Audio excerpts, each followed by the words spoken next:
Welcome back from lunch. I'm Kyle Pope, editor and publisher of the Columbia Journalism Review. Thank you. I'm here to introduce this next panel, Journalism and Democracy, be moderated by Jelani Cobb, who you've all met. Includes Errin Haines from the 19th, George Packer from The Atlantic, Margaret Sullivan, who's now writing for The Guardian US, Graciela Mochkofsky from the Newmark Graduate School of Journalism, and Charles Whitaker from the Medill School of Journalism. Welcome.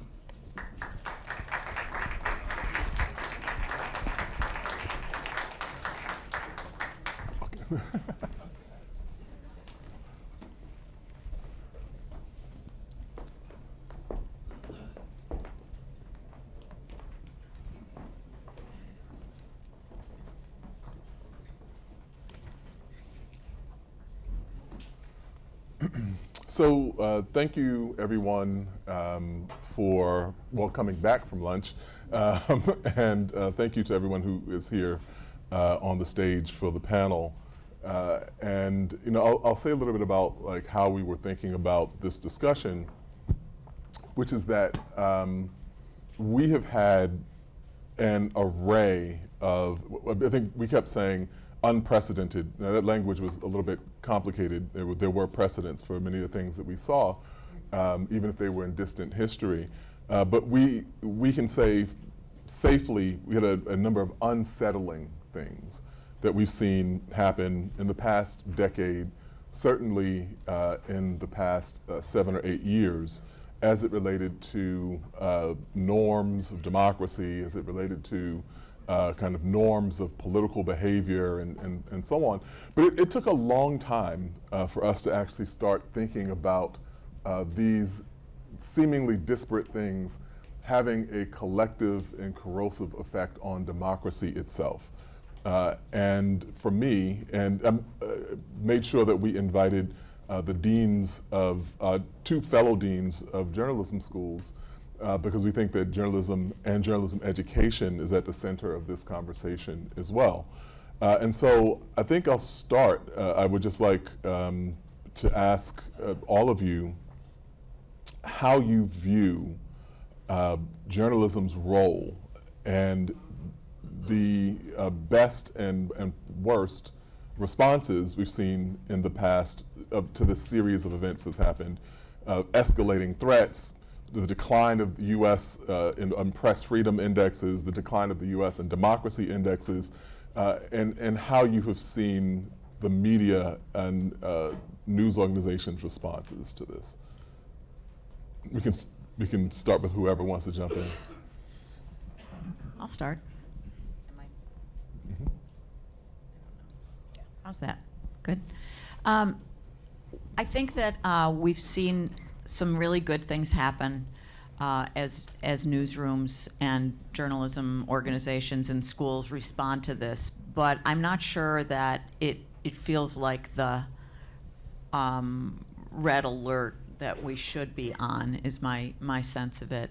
I'm really happy. I was thrilled to see Sally Buzbee, who's sitting here, set up the Washington Post democracy team.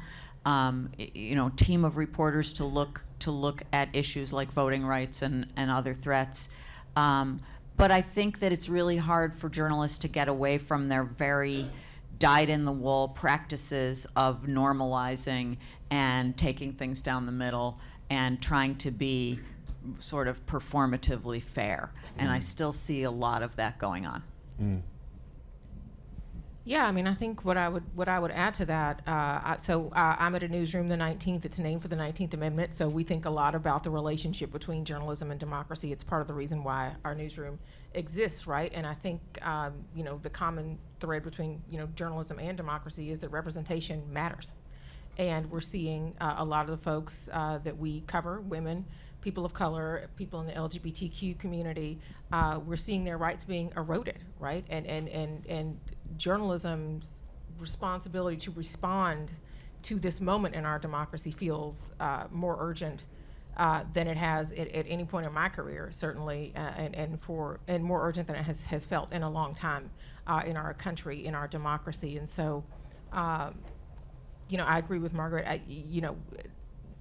I'm really hoping, especially as we literally have, the 2024 presidential campaign being launched in earnest today with President Biden's reelection, like, we have an opportunity to do this differently, right? We have an opportunity to really do journalism that meets the moment and tells the story of who and where we are as a democracy. And but I am still cautiously optimistic that we will be able to meet that moment. I'd sort of echo that. I mean, the great frustration for me is that I think journalism and journalism educators, my institution included, have done a really poor job of making a case for journalism as a tool and the mechanism for maintaining democracy and as a bulwark against authoritarianism. We assume that the public understands the role of journalism. We assume that they understand those vague concepts like freedom of the press and the First Amendment. We're very arrogant about our processes, and we guard them, and are not transparent about what they are, so people don't understand them. They don't really have an appreciation for the attempts that responsible media make to be fair and accurate. And we think that they are as alarmed by the dissolution and obliteration of journalism as we are. When we tell the story about it, we lead with journalism jobs are disappearing, and John Q. Public could care less that journalism jobs are disappearing because they've seen retail jobs disappear and manufacturing jobs disappear. So what the hell do they care? We should be telling the story about what a community loses when those institutions are obliterated. And we have not done that. I think we're much too self-conscious about telling that story. Mm-hmm. I can't tell if this is on. Is it on? Yeah. I agree with all of that. The Trump years were both very bad and very good for journalism. They were very bad because of the constant bullying and targeting and threatening by President Trump and the people around him and his supporters. They were very good because journalists suddenly found themselves responding to an emergency, and many responding very well. And readers and viewers and listeners responded, and suddenly ratings that had been flat went up and subscriptions soared, and it was a sense of everything on the line for journalism and democracy.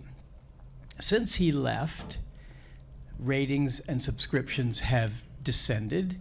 The idea of journalism as a kind of fire department for democracy has sort of muddied. It no longer has that feeling of an emergency, which I think it still is.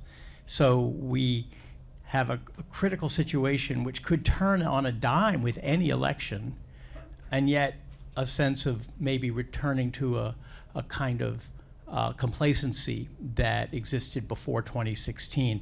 And to be honest, journalists miss Trump because he was good for business. And I fear that it's difficult to find the way to cover him and to cover Trumpism without feeding it and without becoming dependent on it for our own nourishment. And that's something I worry about. I think that there is a little bit of a Don Lemon or a Tucker Carlson in every journalist.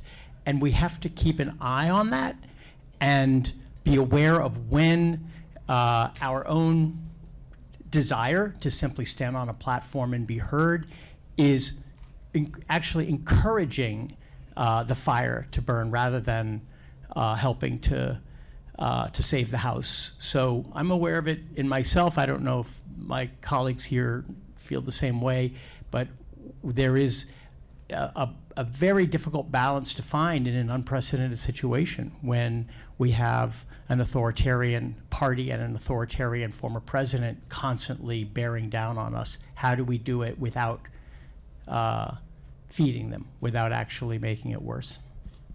Some journalists. Right. I would offer a bit kind of a different perspective, maybe because I grew up in a dictatorship in Argentina. I became a reporter at the beginning of the regained democracy in my country. I was a political reporter for a long time, and I've been here for a decade, and now I run the Newmark J School. And I think there's a great opportunity here to examine the myths of democracy in this country and how they have shaped mainstream media here in this country. So I think a big myth of this democracy is that it's a very old democracy, and I don't think this country had a democracy until 1965 for everyone. That it served everyone, that it has been inclusive of the population of this country, and it's not anymore, and that the end of democracy, or the threat for this democracy that works so well for everyone, wasn't threatened until Trump became the president. And I think that has shaped mainstream media under the same myths that mainstream media, the large big newspapers, the TV channels, etc., have served all Americans until the internet, and that they were, the ones designed to set the news agenda and to say what's important, what's not important.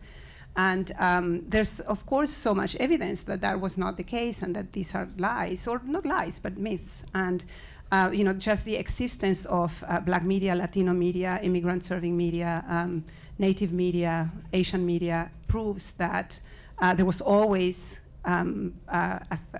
another sector, another media, serving the people who are not served by mainstream media. I think there's a reckoning with that, or there should be, and I think that this presents an amazing opportunity for us in journalism education.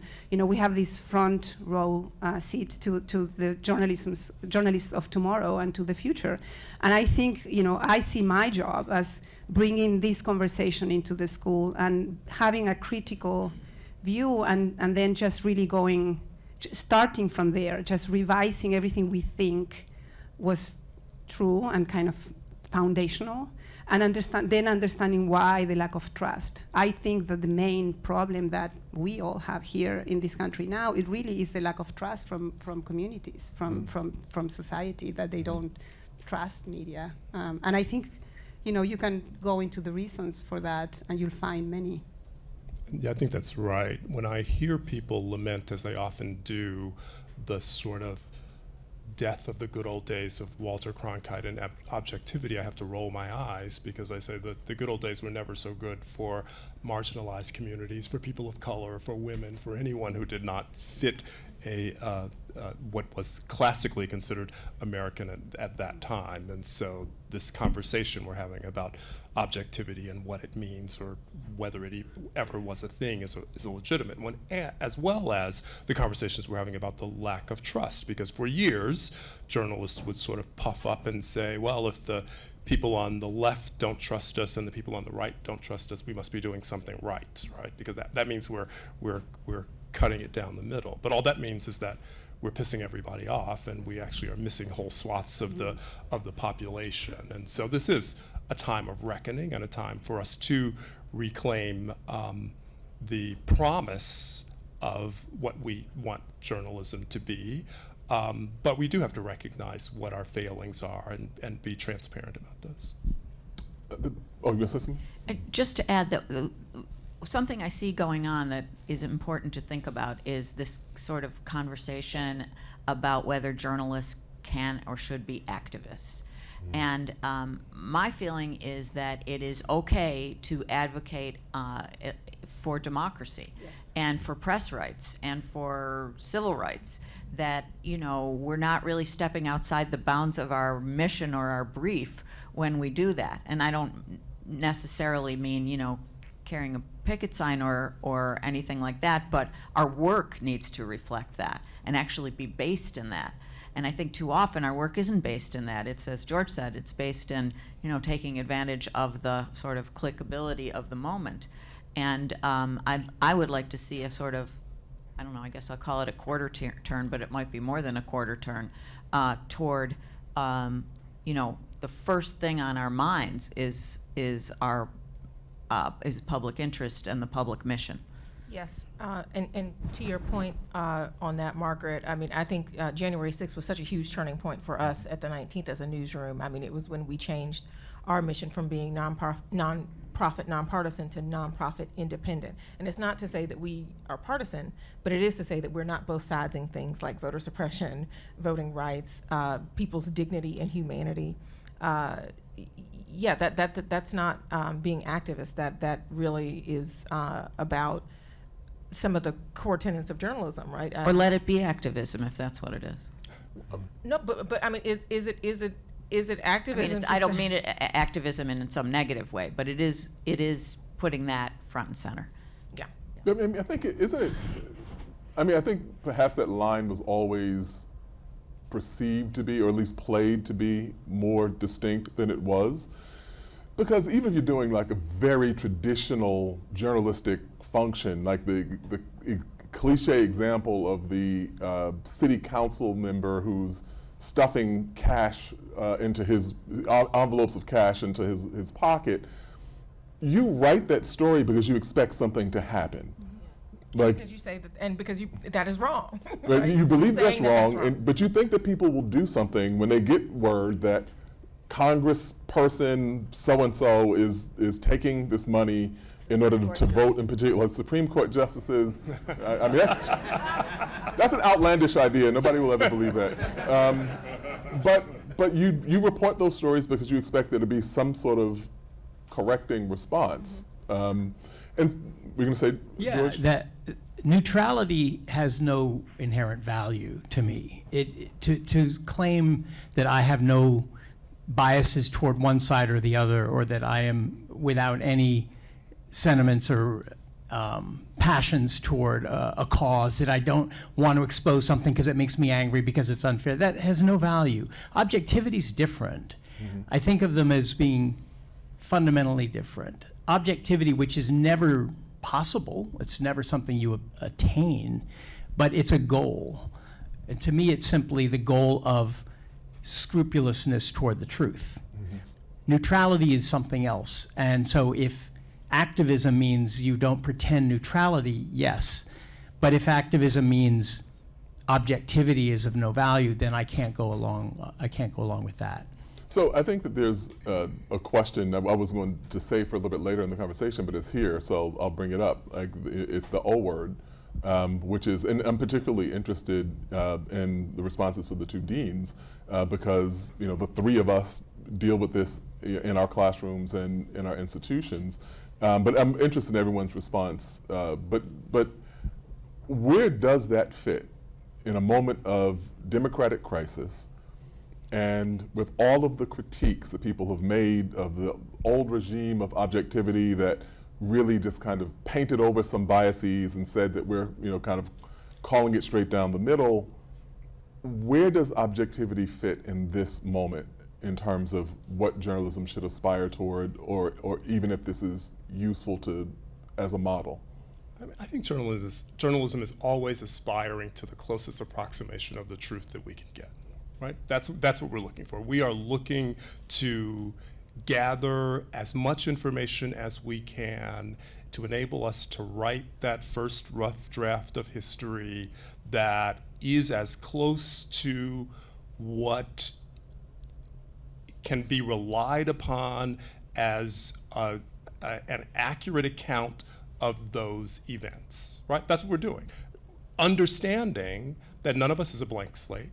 We all are coming to these events filtered through the lens of our personal experiences, and that is in many ways going to color the construction of that report.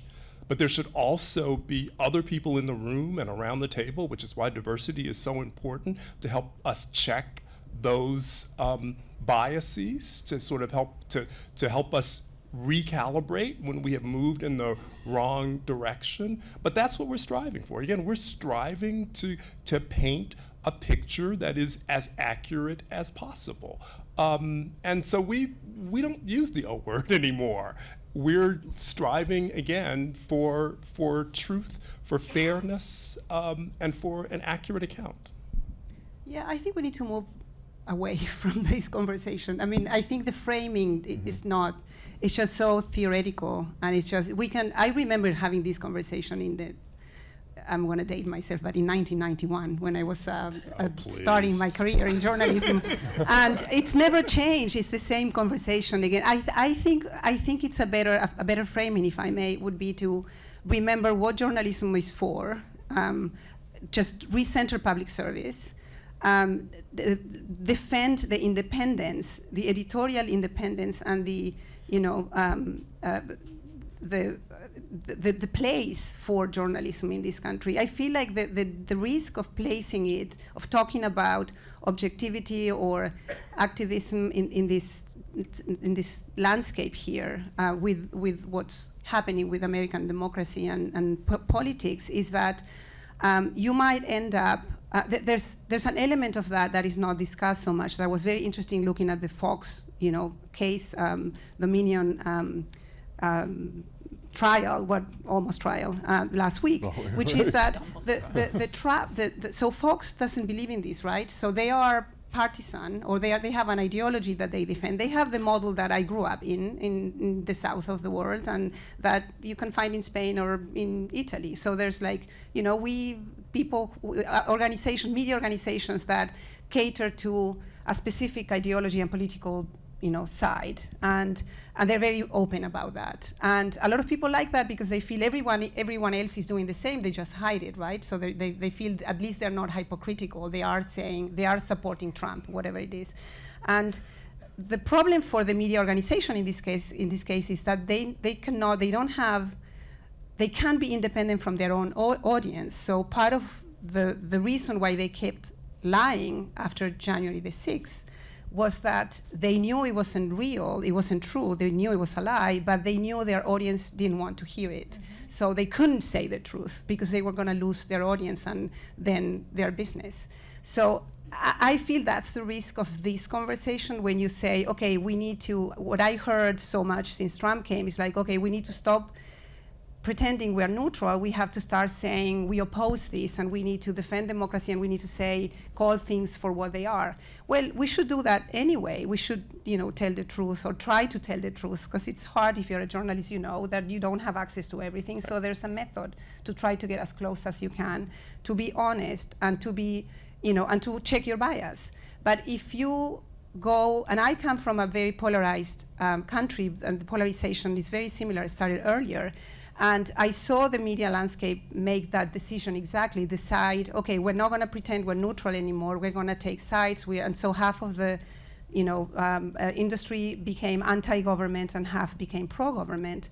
And then you couldn't find, it was really, and they shaped the data and the information according to that perspective. So the risk is that you would move so far away if you don't try to stay independent. I feel like the independence idea, the idea of being independent even from your audience, because you are your business is to find the truth, or find as much of the truth as you can, and to check your bias, and to serve the public and give them the information they need to function in this democracy and to be empowered in this democracy.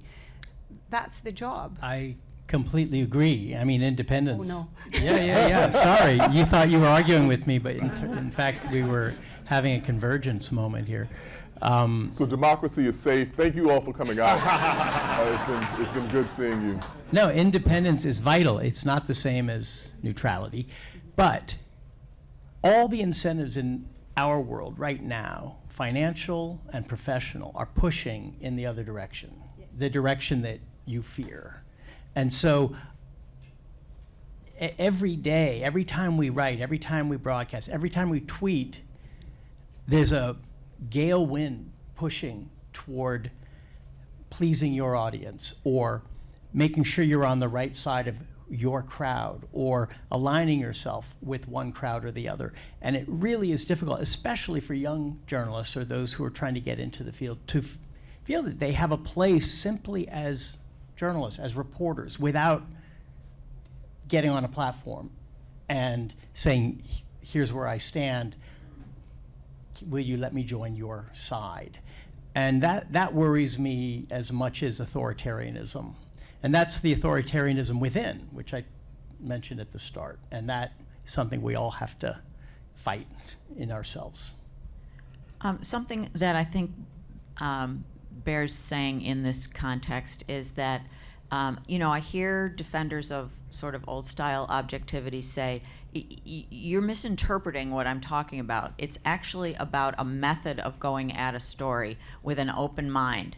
And, as you say, Graciela, reporting against your own biases. It's a way of trying to get at the truth through open-minded reporting that isn't trying to prove a point. And I think that's really good. And, this isn't a but an and, every time we do an investigative project, every time we decide we're going to put resources on something, every headline, every photo choice is, reflects some decision making about what we're trying to do. So there is no sort of blank slate that's possible. I mean, when you think about the great investigative reporting that's had impact, it's because somebody decided we ought to look at this. This is important. We need to look at it. We need to delve into it. And I think that's where we get into trouble. The method of going at it is, I have no problem with in fact, I support the idea of going at reporting with an open mind and trying to see what's really happening and not out there to prove a point.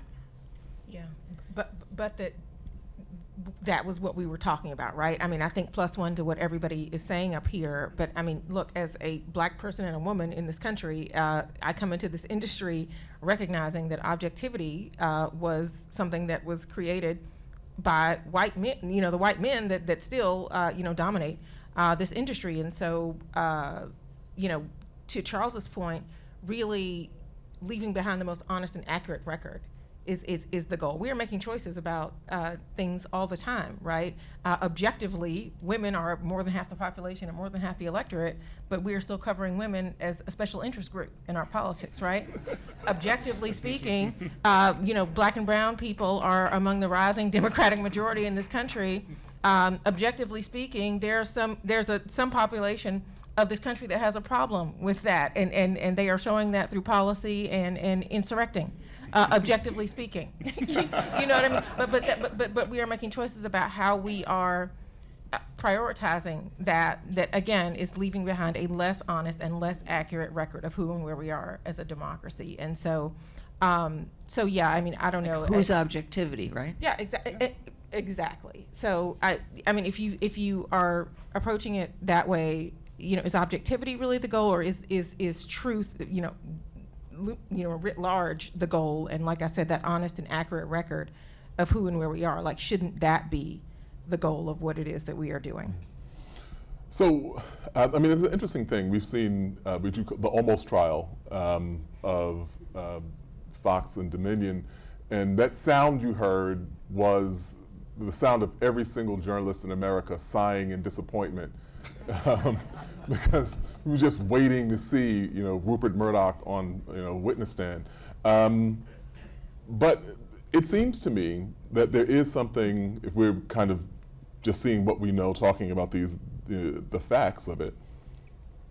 Fox News is a very much right of center opinion operation that also has a fairly typical news gathering organization attached to it. Lots of MSNBC, has lots of different organizations will have an opinion component and a news gathering component. I think that what we're looking at is the idea of what is striking about this is the extent to which the news gathering element of it is subordinate to the opinion element of it, which is usually the opposite. It's usually the opposite, that if someone reports something on NBC, you may say a host of people on MSNBC will have an interpretation of this, but they don't actually impose the facts on the people who are out reporting. But it seems to be that was what was inverted, among other things at Fox. And are you going to say something, Charles? Well, just the frightening result of that is that the American public does not know the difference between the news gathering source and the opinion source, right? And again, Fox has blurred, and others have blurred those lines so completely that they think that what they are consuming is, again, a reasonable approximation of truth, when it is really complete opinion and completely detached. And there is no, and because they are so burrowed so deeply into that echo chamber, there's no pulling them back.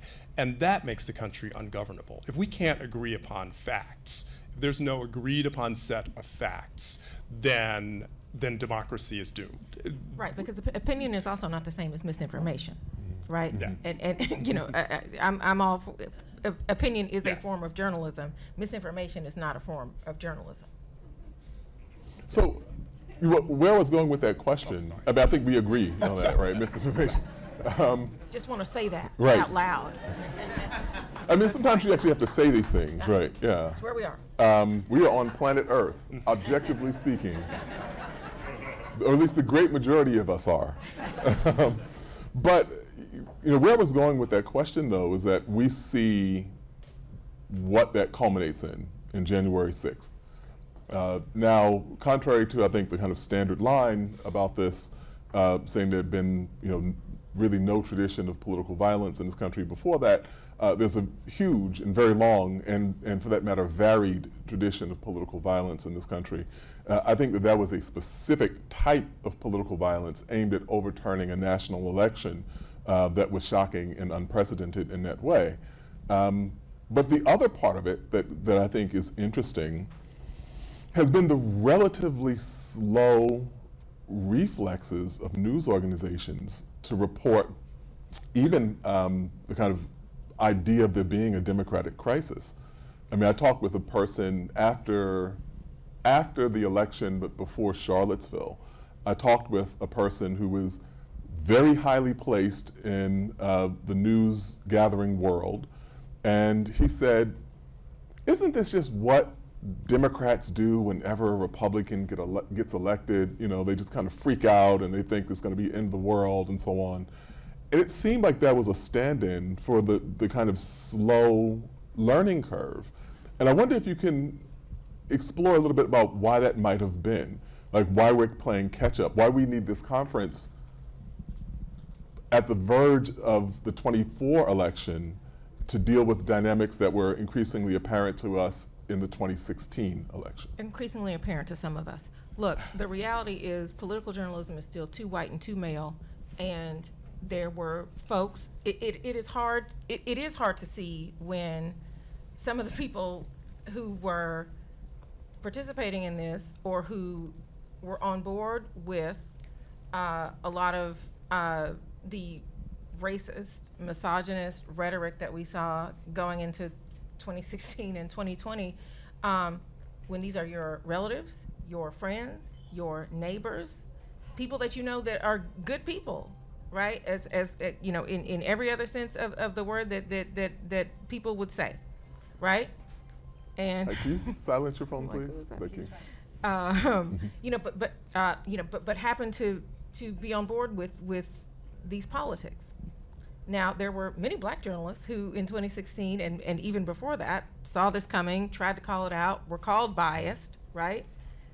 Were not objective in that moment and saying, hey, you know, was at this rally and objectively speaking, this didn't, you know, I'm seeing some things here that could be cause for concern, right? I'm seeing a racial backlash that is unfolding, objectively speaking.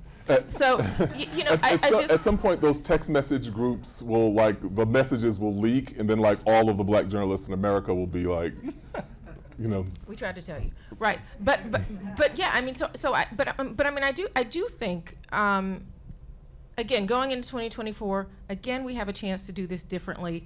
Having newsrooms that are more reflective of what this democracy looks like, what the electorate looks like, what this country looks like, that's certainly part of the equation, but also for the white people who are practicing political journalism in this moment, like, it is time to really start thinking about the relationship between whiteness, democracy, and America, and how that's playing out in this election? Because if you think race and gender are, again, not the storyline of this coming election, then you're missing the point.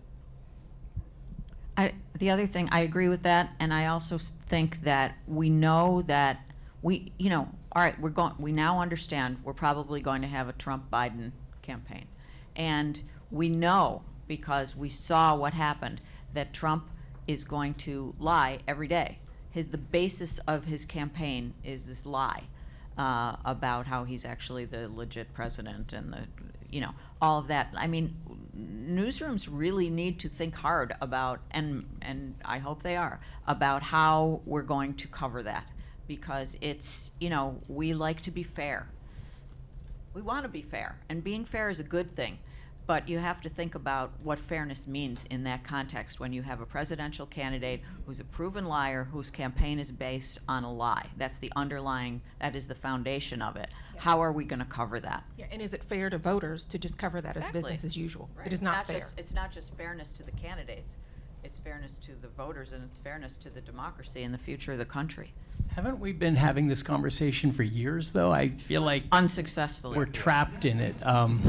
I've been at 2 major magazines during these years, the New Yorker and the Atlantic. This is all we talked about at either one of them. This is all we wrote about. This has been the focus of maybe misplaced or maybe clumsy or maybe just never succeeding. Because why? Because half the country believes the lies. But it's not as though we have suddenly woken up in April of 2023. I feel like what are we going to do about it? Well, the Washington Post counted the lies last time, right? And I think there were 35,000 of them in the there were a lot 4 years. I know at some point they switched to scientific notation because the numbers got too large. Right. And somehow counting the lies didn't stop them, in fact, led to the big lie. So it's very hard to know what we can do because there's a real limit to our power and to our reach. We are often speaking to the converted. We're often speaking to an audience that we know and that knows us and that we're sort of in simpatico with. And all of that means that what we went through between 2016 and 2020 is unresolved. It's like a trauma that has never been worked out, and we are about to go through it again. And I think we're all just in a state of preparation that doesn't quite have a plan. Margaret, do you have a plan? Like, what would you advise? I have a book. The Post and the Times. A book can be a plan. Just as good. I mean, my last piece for the Washington Post magazine, just before I left the Post, was, how journalists should cover Trump differently. And, I can't kind of go through every piece of it now, but I think that, yes, we have to note the lies, but that's not enough of an answer. It's about how we frame our coverage. I mean, that's the broadest way to say it. Yes, and part of that framing, I mean, yes, we're looking at a rematch, right, headed into next year. We know who Trump is. We also know who Biden is. Who are the voters? What is the choice that they are willing to make this time around? We need to ask them what is motivating them, what they are okay with, and how it is informing how they plan to go to the polls. Like, centering voters in this moment feels very important, because I think the thing that we have yet to really do, and the lesson that we really should have learned in 2016, was that there are not enough of us who know who our relatives, friends, neighbors, and community members are. And the solution is not to block your aunt on Facebook. It is actually to go out there and ask the questions instead of, focus. Yes, I love elections too. I'm a political junkie. That's why I'm doing the job that I'm doing. But part of what I love about politics is actually hearing from voters about what they care about. Doesn't that lead to what I like to call the endless diner series? I hope we no. go to the diner and talk to people. Don't throw the diner under the bus here. Diners themselves. Or barbershop. Please don't go to the barbershop in 2020. There is obviously a parachute cliche 15-minute way to do it. But what Errin said is so true. Again, all the incentives are not to do that because it takes time and Yes. it costs money and it's a drag. You're on. It's uncomfortable. It's uncomfortable. You're out in some little town where you don't know anyone. And you're trying to get someone to talk to you, and it's embarrassing and it's hard. Then you pull a string, and that string is connected to something else, and pretty soon you have people you can talk to. And I always learn. When I do that. Yes. There's always that first few hours of Didion-esque nausea and dread because I don't think I'm going to be able to get anyone to talk to me, and there's nothing going on. And then people's lives are what are going on, and they're always surprising, and there's always a complication in them. The first few lines are the soundbite. That's what you get at the diner. That's what you get at the barbershop.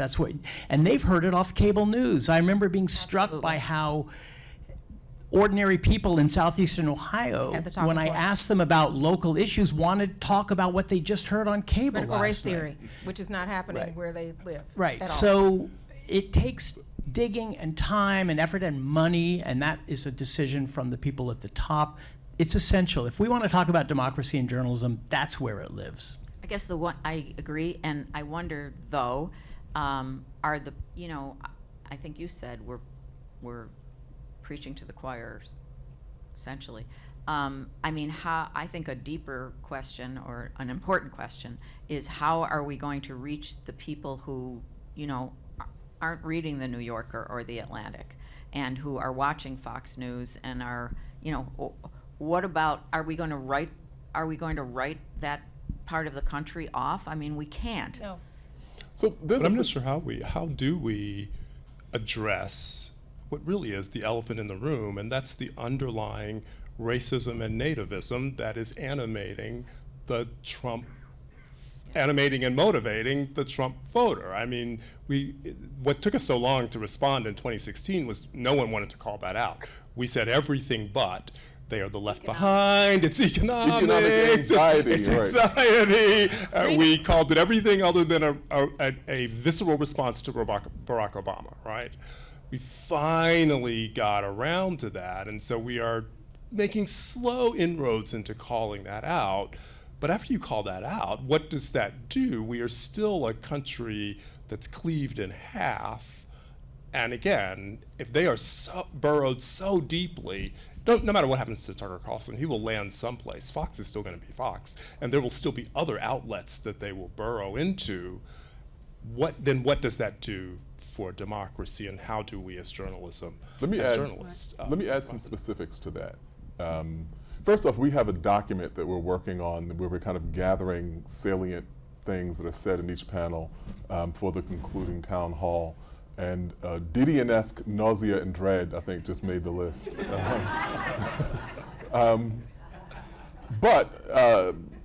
Given that the DA in Fulton County has said that there will be announcements about these potential indictments in the summer, and given that very highly specific and important clause of the 14th Amendment, which says that you cannot run for president if you have fomented insurrection against the United States government, was directed at the Confederates, but the letter of the Constitution is the letter of the Constitution. He could very well be indicted, convicted, and then prohibited from running for office.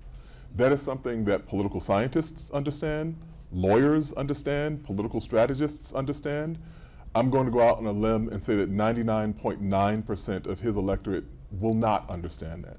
Absolutely. How does media how do you report that story? What does the kind of democratic journalism of 2024 look like in a moment like that, or any similarly volatile moment that we might reasonably encounter? Can I just say something that you're not going to say, but because two things. One, from a global perspective, this is not just happening in this country. I mean, polarization is happening everywhere, and the struggle of the traditional media on how to cover these things is happening everywhere. So I would say, just the perspective that this is not just a reaction to something that happened here in this country. Of course, it has its own shape, right? But the other thing is that when this panel talks about media, And in general, when I hear talk about media in these conferences, I feel like it's clear that the media that is on everyone's minds are cable TV and a few major newspapers and a couple of magazines. But there's thousands of outlets in this country that serve other communities and that have been around since media has been around, since traditional media has been around. And those outlets, there's so many examples of how they've covered it differently. Black media is a case, Latino media, again, all of the community, so-called ethnic media, public radio and community radio has covered it different. So there are examples, and there are examples now that I find really exciting and that my school is really, my students are really interested in looking at those as examples of what the future might look like, of new types of media outlets serving communities directly and really centered in the idea of service, and that have different shapes, that have different formats, that are not based on a type of writing and an idea of quality that is so prevalent in mainstream media. And those journalists are doing the work. So I feel it's a bit unfair to say that no one's getting it right or nobody has learned from 2016, because you are thinking of the New York Times maybe, or CNN, or but there's so many reporters who are actually, I've seen the change. I've seen, the language, even in mainstream media, in those outlets, the language is different. People are careful now. They just say lie when it's a lie. How long did that take? To call a lie a lie. It took years, like the first 3-4 years. And that is not happening again. So, and I think, the trauma is very fresh still. So I see that people are more careful. I don't see the same issues happening again. I feel like people know they're gonna be, attacked also if they do it. Well, I do come out of the black press. I mean, that is the tradition where I spent the bulk of my career. So I do sort of know, and I'm very familiar with the press that is not traditionally the mainstream press. And it is also a press that has always had, if you will, an advocacy tradition, though we certainly didn't call it that. Did they have a choice? Yes, exactly, we didn't call it that. When you don't have power, you community, have to be an advocate. Precisely.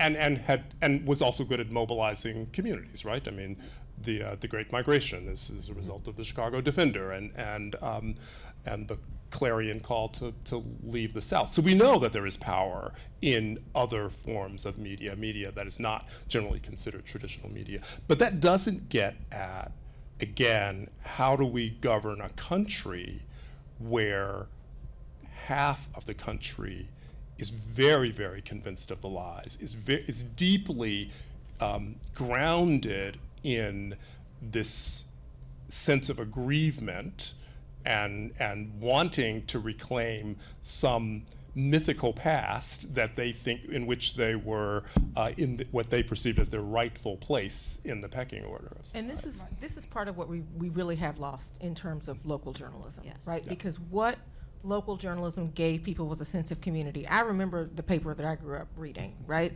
My mom did not take the Atlanta Journal-Constitution, but she did take the South Fulton Neighbor because it was free. And it came to our house twice a week, and we got to learn about everything from the city council meeting to who won the track meet, and that connected people, right? Nothing more do I love in election years than going to a town, getting the paper, reading the letters to the editor, because that's going to tell me what the hell's going on the ground and what people really care about, not what some candidate is coming to tell them that they should care about, right? When you have these local newspapers disappearing, you are losing that. You are losing the fabric of these, or what is helping to keep these communities knitted together instead of increasingly isolated and in their partisan corners. And that's the story we're not telling. That is the story that we are not telling. We are not telling effectively. Again, we're talking about the loss of jobs. The loss of jobs. We're talking about news deserts. And again, what they are losing. Exactly. And even news deserts is a concept that people who are constantly on social media or constantly on looking at cable news don't really connect to the concept of news desert. They're like, I'm hearing news all the time. What are you talking about, right. News desert? And what is filling that void? Exactly. Talk radio right. and Fox News. Yeah. And the pink slime sites yes. that try to call themselves local news yes. and actually aren't. Right. There's one point that I'll say to Graciela's point about the importance of ethnic news organizations. We are in Pulitzer Hall, which is founded by Joseph Pulitzer. who started out in German language newspapers because he didn't speak English when he first came to the United States. And so he built an empire in the English news world, but his first jobs, multiple, plural, were in German language newspapers, and they served a vital function for that community. I think sometimes we have difficulty translating that the modern equivalent of those papers are the ethnic papers that we see now, and they're serving that same function. With the time that we have, I have a question that I want to pose, which is, what should a democratic journalism look like? If you just have like a couple of bullet points that you think are crucial, and I know, Margaret, you've written about this extensively, and for my fellow deans, what should a democratic journalism education look like? I promise you I'm not taking notes to try to like copy anything down. Best practices, if you will. Best practices. Well, first off, it's got to better reflect, to Erin's point, it's got to better reflect the society, right? I mean, I'm at, and you, Jelani, are at we're very privileged institutions where we take, students who've had some of the best educations and we sort of replicate privilege in our spaces. These spaces are not nearly as reflective of society as they should be. And that's a starting point for democratic journalism, right? We have to open the doors up wider and allow more people around the table and doing coverage that reflects the plurality of the gorgeous mosaic, if you will, of the country. I think so. My school looks like New York, so we don't have that. So I think that diversity framing is the wrong framing for one of journalism quote unquote problems. I think it is about just serving the country that we have and for newsrooms to look like the countries. And why has it been so hard? If you look at the numbers, they look worse than in 1970 and 1960 when this conversation started, and I think that's not this is not an accident. So I think for a journalism school, and certainly my school is really uniquely situated to lead this conversation, hopefully, because of the faculty and the students and the community that's part of the school, that is the school. It's about service and really focusing service, not stop thinking about, it's not about the privilege and it's not the role of an elite to let people know what's happening and keep them informed. It's really the job of like being a doctor or a fireman, I don't know, being, really believing in public service and understanding why journalism is so critical. So being critical of the journalism as it has existed, understanding the shortcomings of this democracy, how it has not and still not serving most people, so many people. And I think really because these conversations, I came to the school as a student in 1995, 1996. Some of my professors are sitting here from them, and I learned so much. But I don't remember this conversation ever happening. That was 25 years ago or whatever, and it seems impossible to me that any of this criticism, the idea that journalism could be criticized in this way for not serving everyone, that would have been outrageous. I can't imagine having that conversation here then, or 10 years ago, or even before Trump.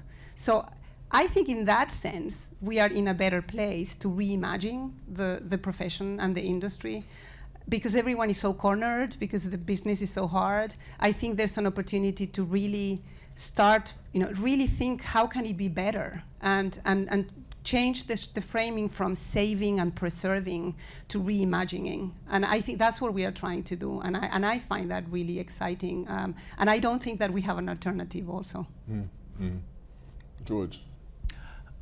This is 2 cents worth, right? We're not saying everything we think, but more reporting, more local reporting, try to realign the financial and professional incentives in that direction and away from spending most of our time talking to each other, talking on social media, commenting, opining. Of course, opinion is vital, but it's, to me, second, as you said, Jelani, to the fundamental service of finding information that's vital to the public and giving it to them in a true and beautiful form. I mean, that's, to me, what the real calling is. And right now, the masters of big tech have us all running through mazes of their own algorithms without even knowing why we're doing it, because they understand that what gets us, what lights up our brains, is not local reporting. It's rage, and it's groupthink, and all kinds of things that I think are against the democratic spirit of journalism. So if you're young and you're getting into it, it's harder. It's maybe less of an immediate pleasure hit, but think about reporting, and think about reporting in places where there aren't very many reporters. Well, a couple things. One is, I think that news leaders of newsrooms and leaders of news organizations need to be articulating all the time what our mission is.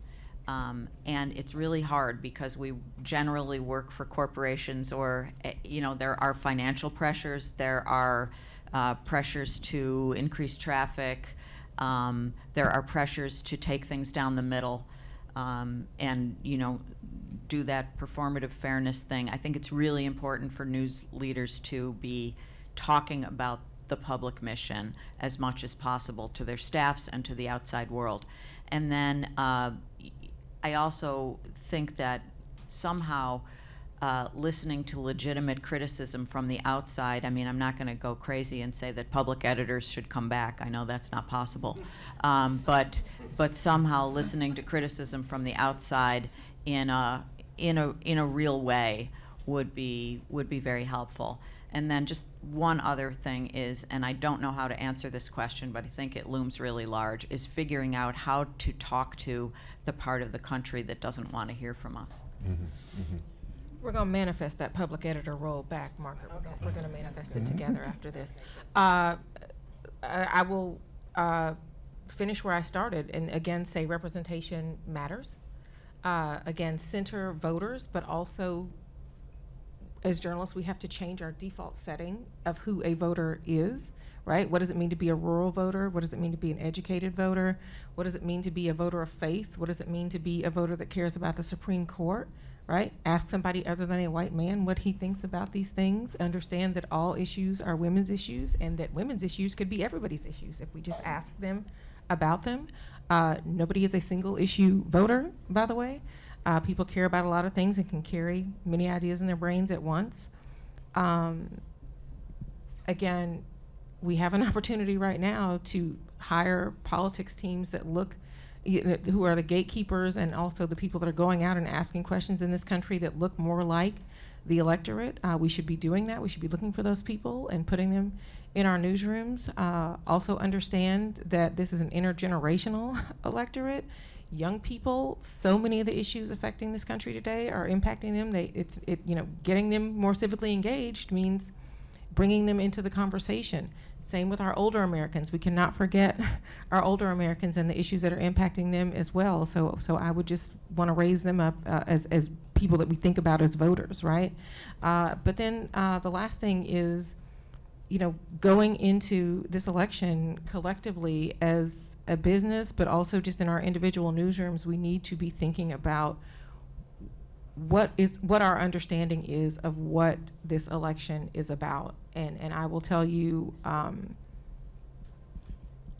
into 2024, I think the main message for me is that we are not who we say we are, but who is it that we want to be?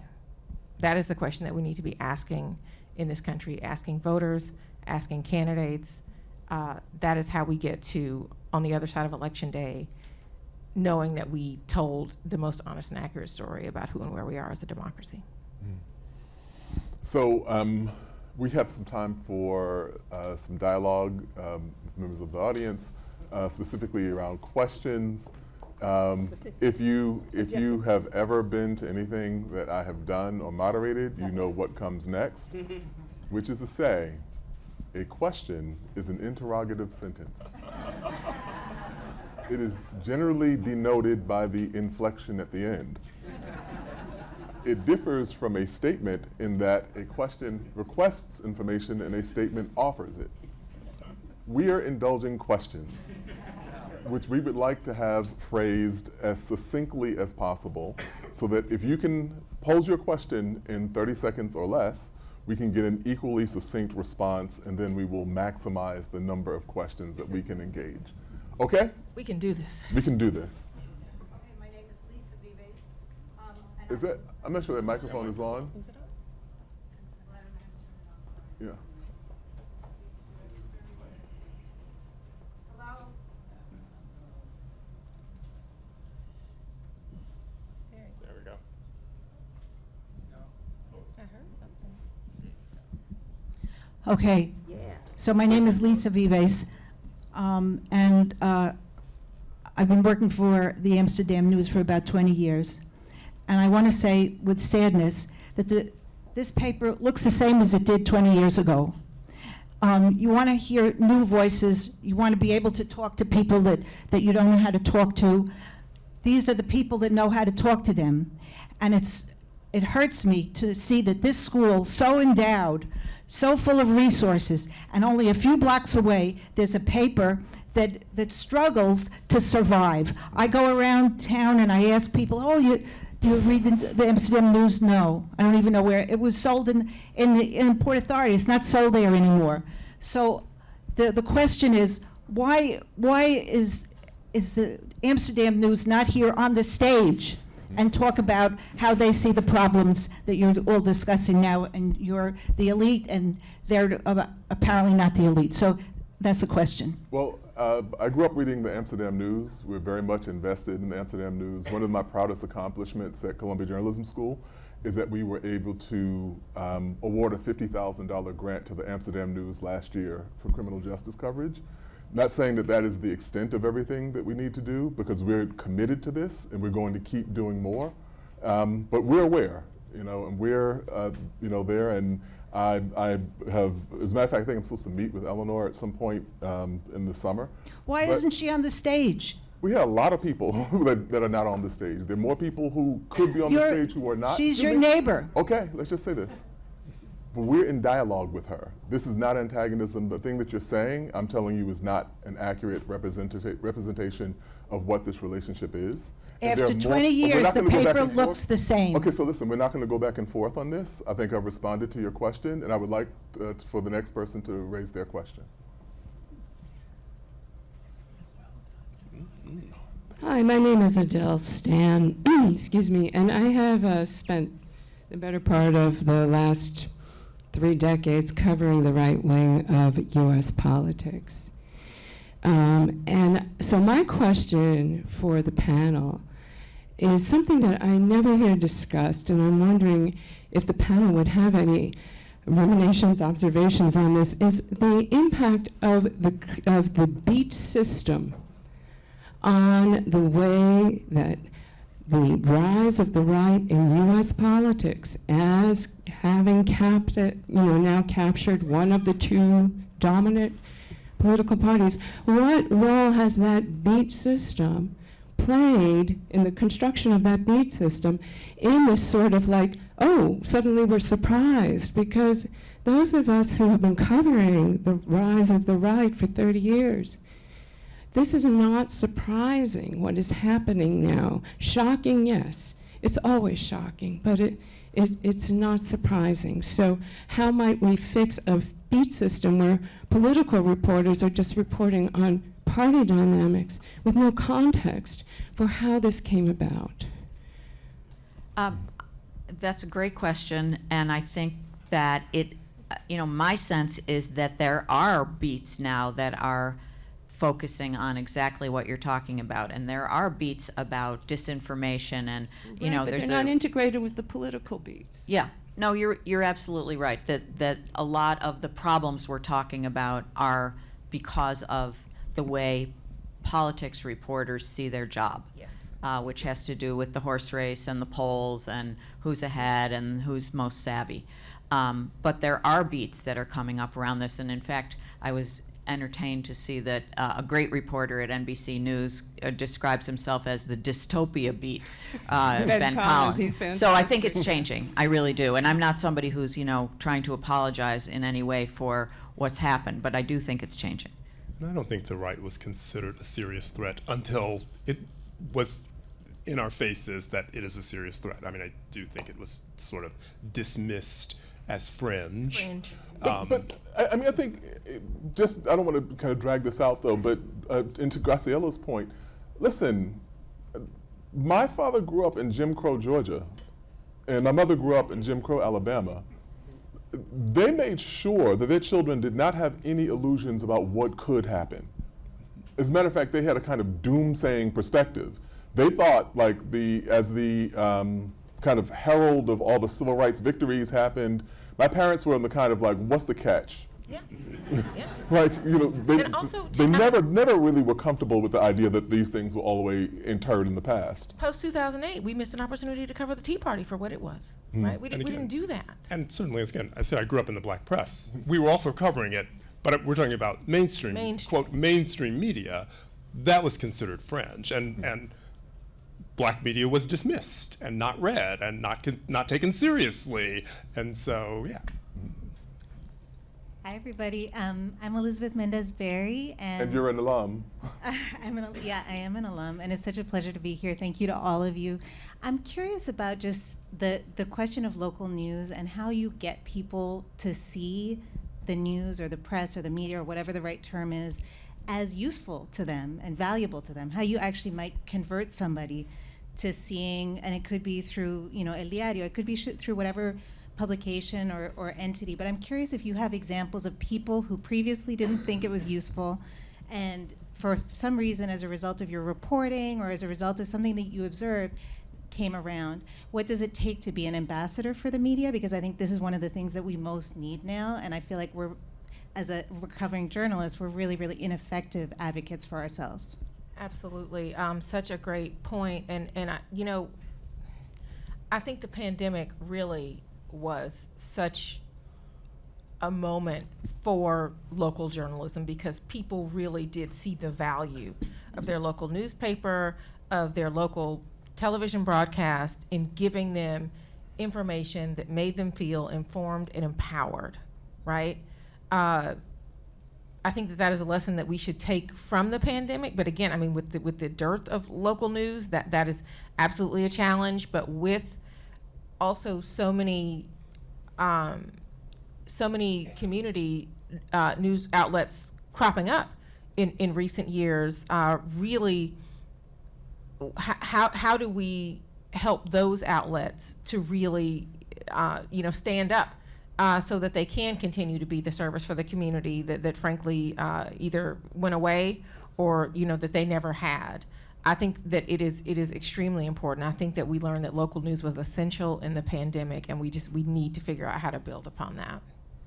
And sir, you have the last question. Since we're over time, I'll ask that you ask really succinctly, and that we have only one person respond to you.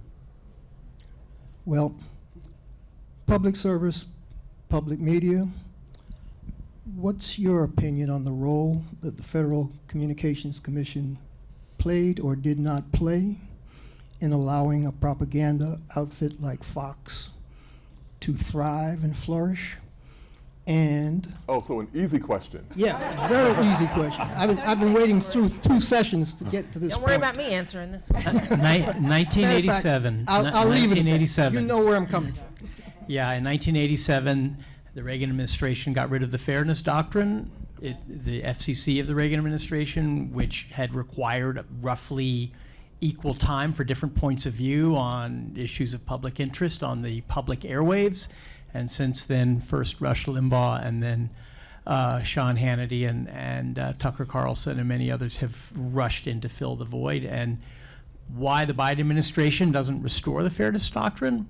Is it even ever talked about? Is it too quaint to be worth mentioning? That might actually be one place where we could fix some of the things that we're... I would just say the chair of the ACC gave a talk at the Night Media Forum, and she says that the world is a different place now, that the fairness doctrine was designed at a time when the airwaves were much more simpler and that we cannot control the monitor. I'm just telling you what she said. Got it. I knew it would be something like that. Defending that position. My general rule is to disregard anything that anyone says after the phrase, "the world was a different place." So thank you to all the panelists. Thank you for your contributions. Thank you all. And we will wrap up the panel now. Thank you. Welcome. We've heard a lot today about how newsrooms should be thinking about the issues that we've raised. We're really lucky this afternoon to be joined by the people who run 3 of the biggest newsrooms in the world. So I'm very happy to welcome first Jonathan Capehart from MSNBC, Kahn from the New York Times, Sally Buzbee from the Washington Post, and Alessandra Galloni from Reuters.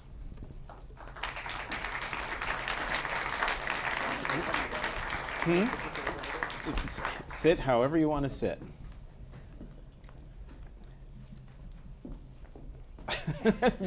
Should put some music on. I mean, they're musical chairs. Well, thank you very much, all of you, for being here.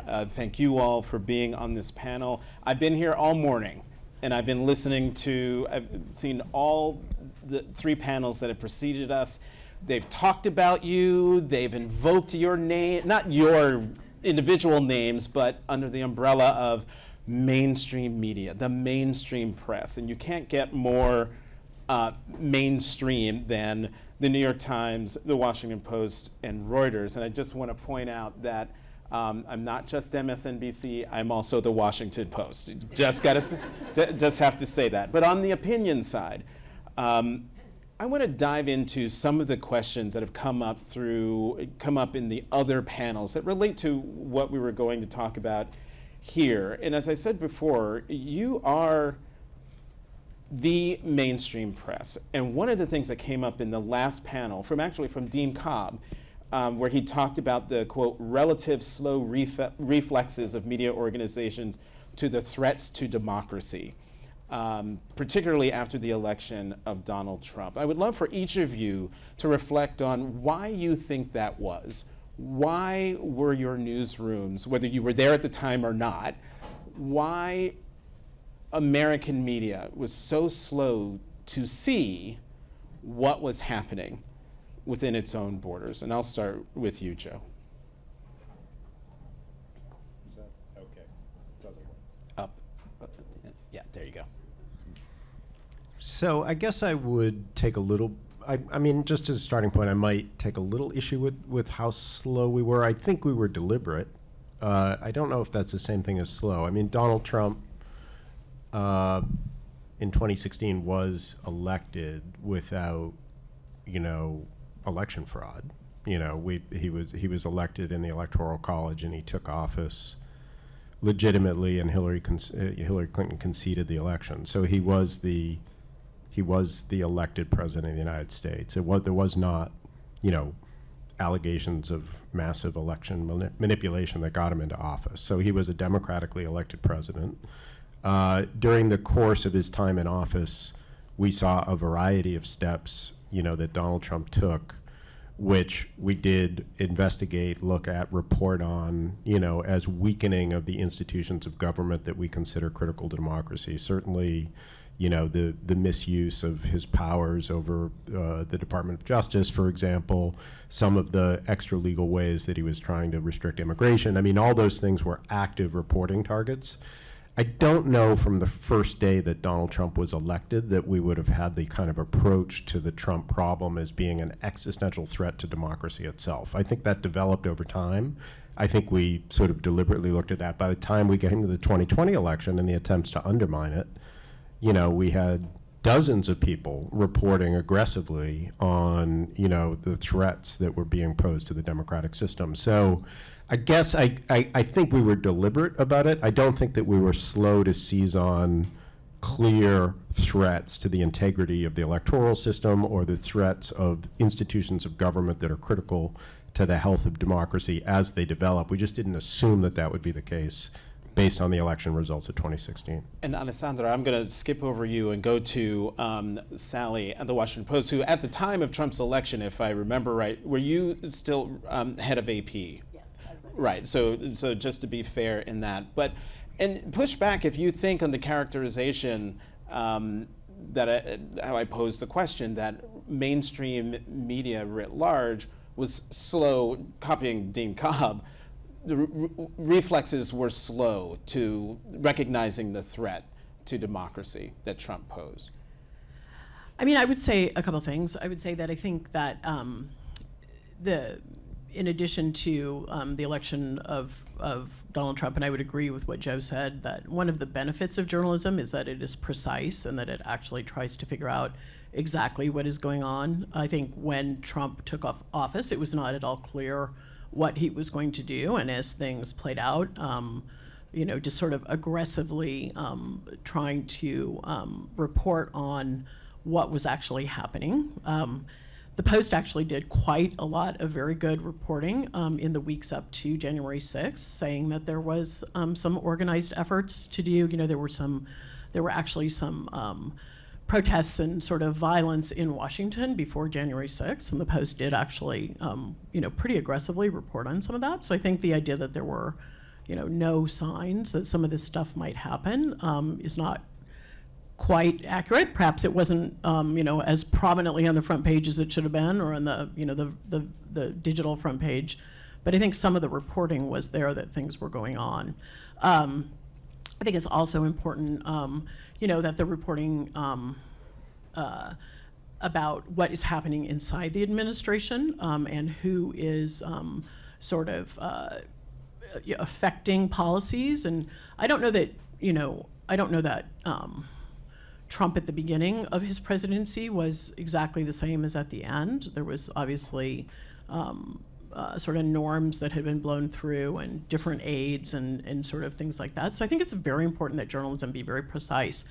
But I also want to say one other thing, which is I think that at the same time, misinformation and how it travels around our world, to me, is really the underlying, one of the sort of the underlying themes to many of these things. And I do think that journalism has struggled to grapple with misinformation and how it is actually traveling. I think that fact-checking, for example, is very important, but one of the things that is also very important is to understand who's driving misinformation, who's driving disinformation, how it's traveling around, how information actually travels in our world today. And many of those things are very complex stories. And I think actually very strongly personally feel that some of our best journalism needs to focus on some of those underlying things. And I think we've done, I wouldn't say we've done a great job, because it's a force, it's like a wave, but I think that we're very focused on that as something that strong, credible journalism needs to focus on going forward. And I do want to come to, misinformation is a major point of this conversation, but before we get there, we still have some business to take care of. Alessandra, from your vantage point at Reuters, do you agree with Dean Cobb's characterization that the mainstream press was slow, reflexively slow, in recognizing the threat? Well, first of all, as a news agency, and we go out into the world and we say that we are fast, so I have to, for my business and for my brand, say that we are never slow. So to say that for the record. No, but seriously, I do think there's some truth to that, but I think it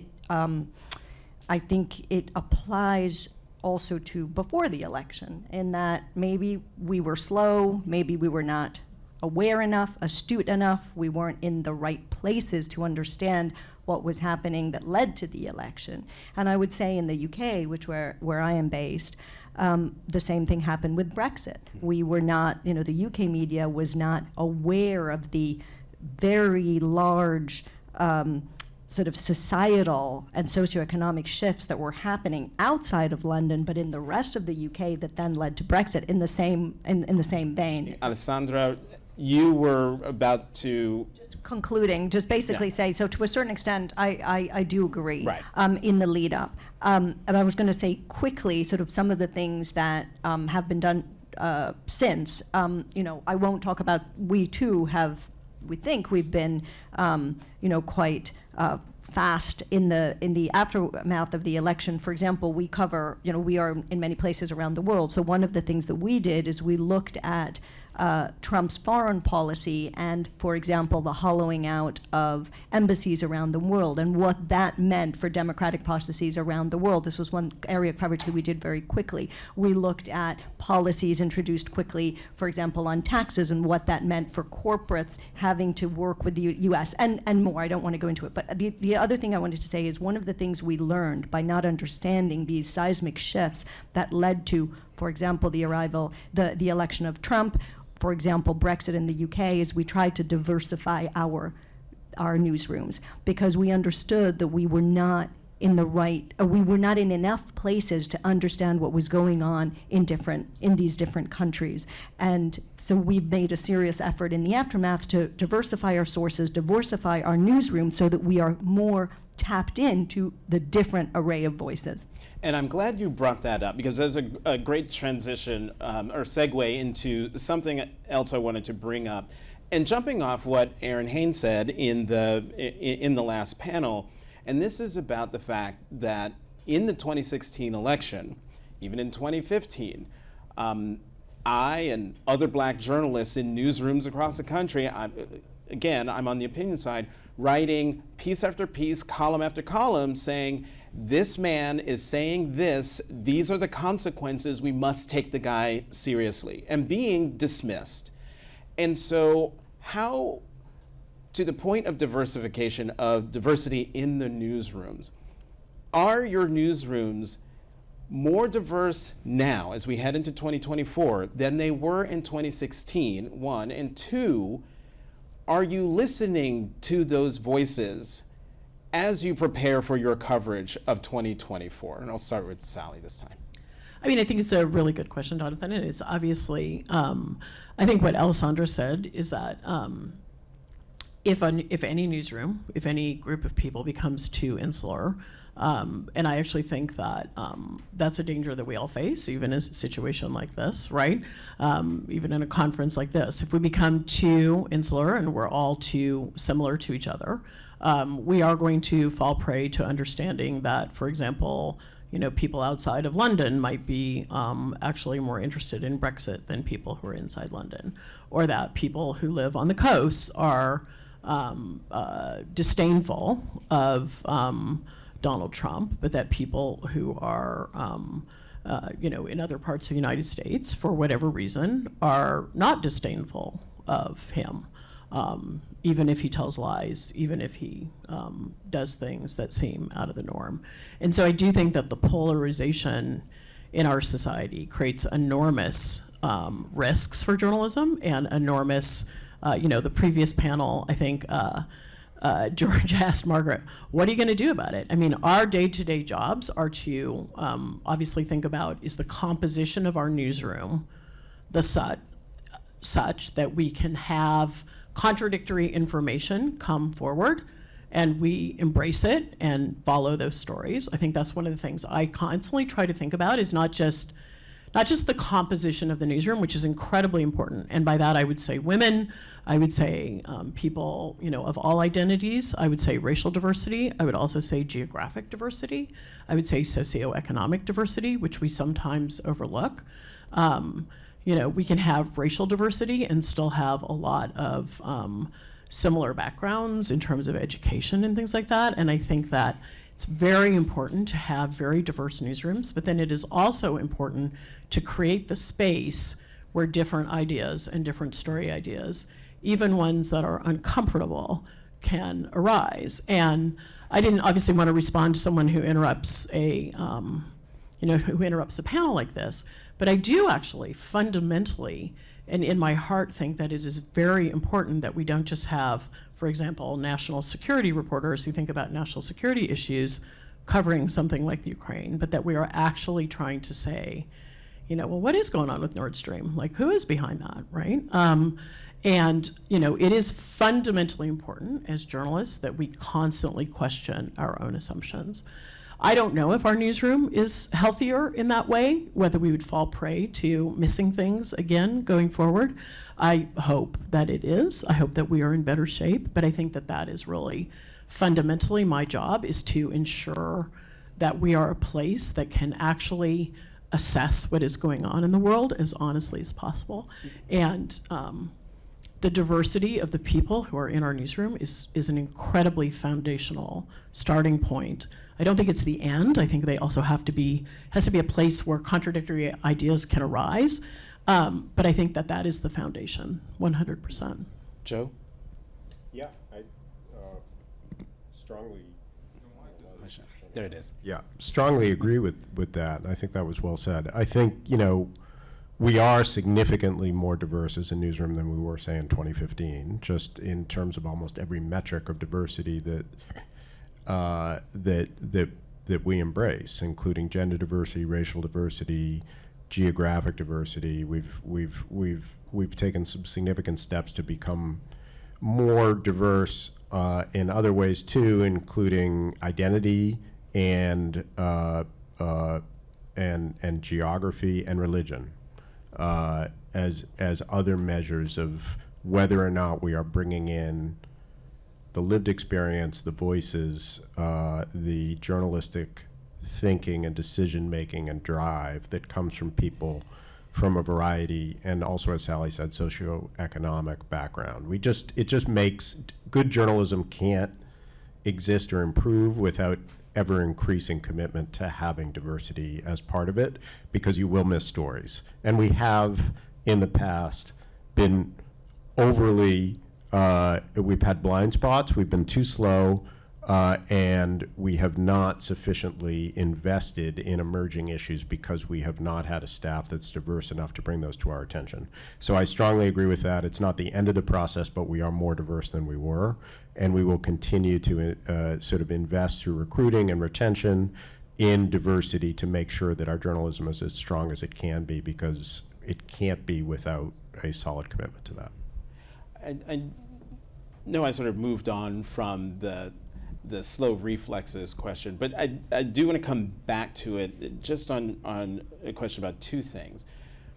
One of the things that when folks are criticizing the press, it is, why won't they call Trump a liar when he's obviously lying? Or why is the press saying something is, quote, racially tinged or racially charged when it's flat out racist?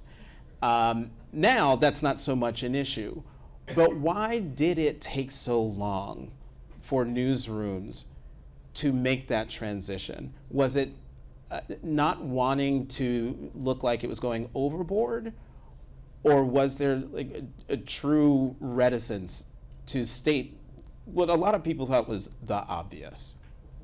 I'll make that a jump ball. I mean, I was at AP when we changed our style on racially divisive versus racist, and came up with, you know, obviously guidelines, but I think they were the correct guidelines to say, don't be mealy-mouthed, say something. You know, I don't know. I mean, I think there is, our news organizations, institutions that are careful. Of course they are. Do they go too slow? Probably sometimes. Do they also, are they thoughtful and try to think about what, you know, what they need to do? I hope in the best of cases they do. I think so let me just, you know, while acknowledging that it took some time for people to grapple with what was a new situation, I do remember pretty quickly, as there was a first debate and there was a lot of misinformation, sort of pivoting at the time in real time to say we need the fact checking to not be a separate story, but be in the body of the story. So I think it's a bit of a mixed bag. There was pretty fast, aggressive, you know, efforts, I think, at the institutions I worked at to sort of say, we need to fact check this in real time. I think some of the things like wording, and, you know, we're a bit cautious about language, but I think that you get to the right place. What I'm actually, what I'm always thinking about right now is, yes, so you learn from the past. Right now we have AI coming at us with such speed. And at this moment in time, I think AI also creates enormous dangers for democracy and for true information and for a informed society. And I'm trying to ensure that we are trying to parse through AI and transparency around AI and things like that and make the right decisions in real time as quickly as we can. And so the only way to sort of answer your question is to say, how do you create an institution that's nimble enough to make the right decisions as quickly as you can in a thoughtful fashion? I mean, just to add up to a couple of things that Sally said, you know, we hold a different place in the news media ecosystem, right, than Joe and Sally. Our main business is to provide news to you guys, right, and right, to be at the source of news and to give you the facts on the ground so that then you can go off and do your own story. So that means that for us, giving you the utmost truth and fact on the ground is really important. And what we did, I think, early on, I mean, it was tricky at the beginning, but we did early wrong, is we said what, for example, President Trump was saying, and then immediately for us in a headline, right, because we deal in headlines, instead of saying, President says this, National, Statistics Agency, labor, the official number is that, and I think we did, that was sort of our first step, and I think that has taught us a lot now, because of course we have faced similar issues around the world. For us, when Trump was speaking, well, we'd faced the similar issues in many other countries, and it actually taught us, it actually helped us in dealing with other countries. That was the first point that I want to take. On the issue of wording, we try, and this is an ideal. Do we always manage to do this? No, but we try to just be as specific as possible to what was said. So if we can avoid labels, but to really show what was said, what was done, that essentially puts the facts in front of the readers or the viewers' eyes, that is what we try to do, rather than the labels. And I was just one last thing that I said that I think is really important is contradiction. My worry sometimes is that newsrooms are no longer a place of contradiction and that everybody is going in the same direction. And I think it is our job to really promote that discourse and that debate and that questioning in newsrooms. Yeah, I also, slow, again, I sort of take issue with slow. Like, we realize something is racist, but we're slow to call it racist. The issue we have is that we're not slow to recognize or report on what people are saying or why it's deeply divisive or offensive.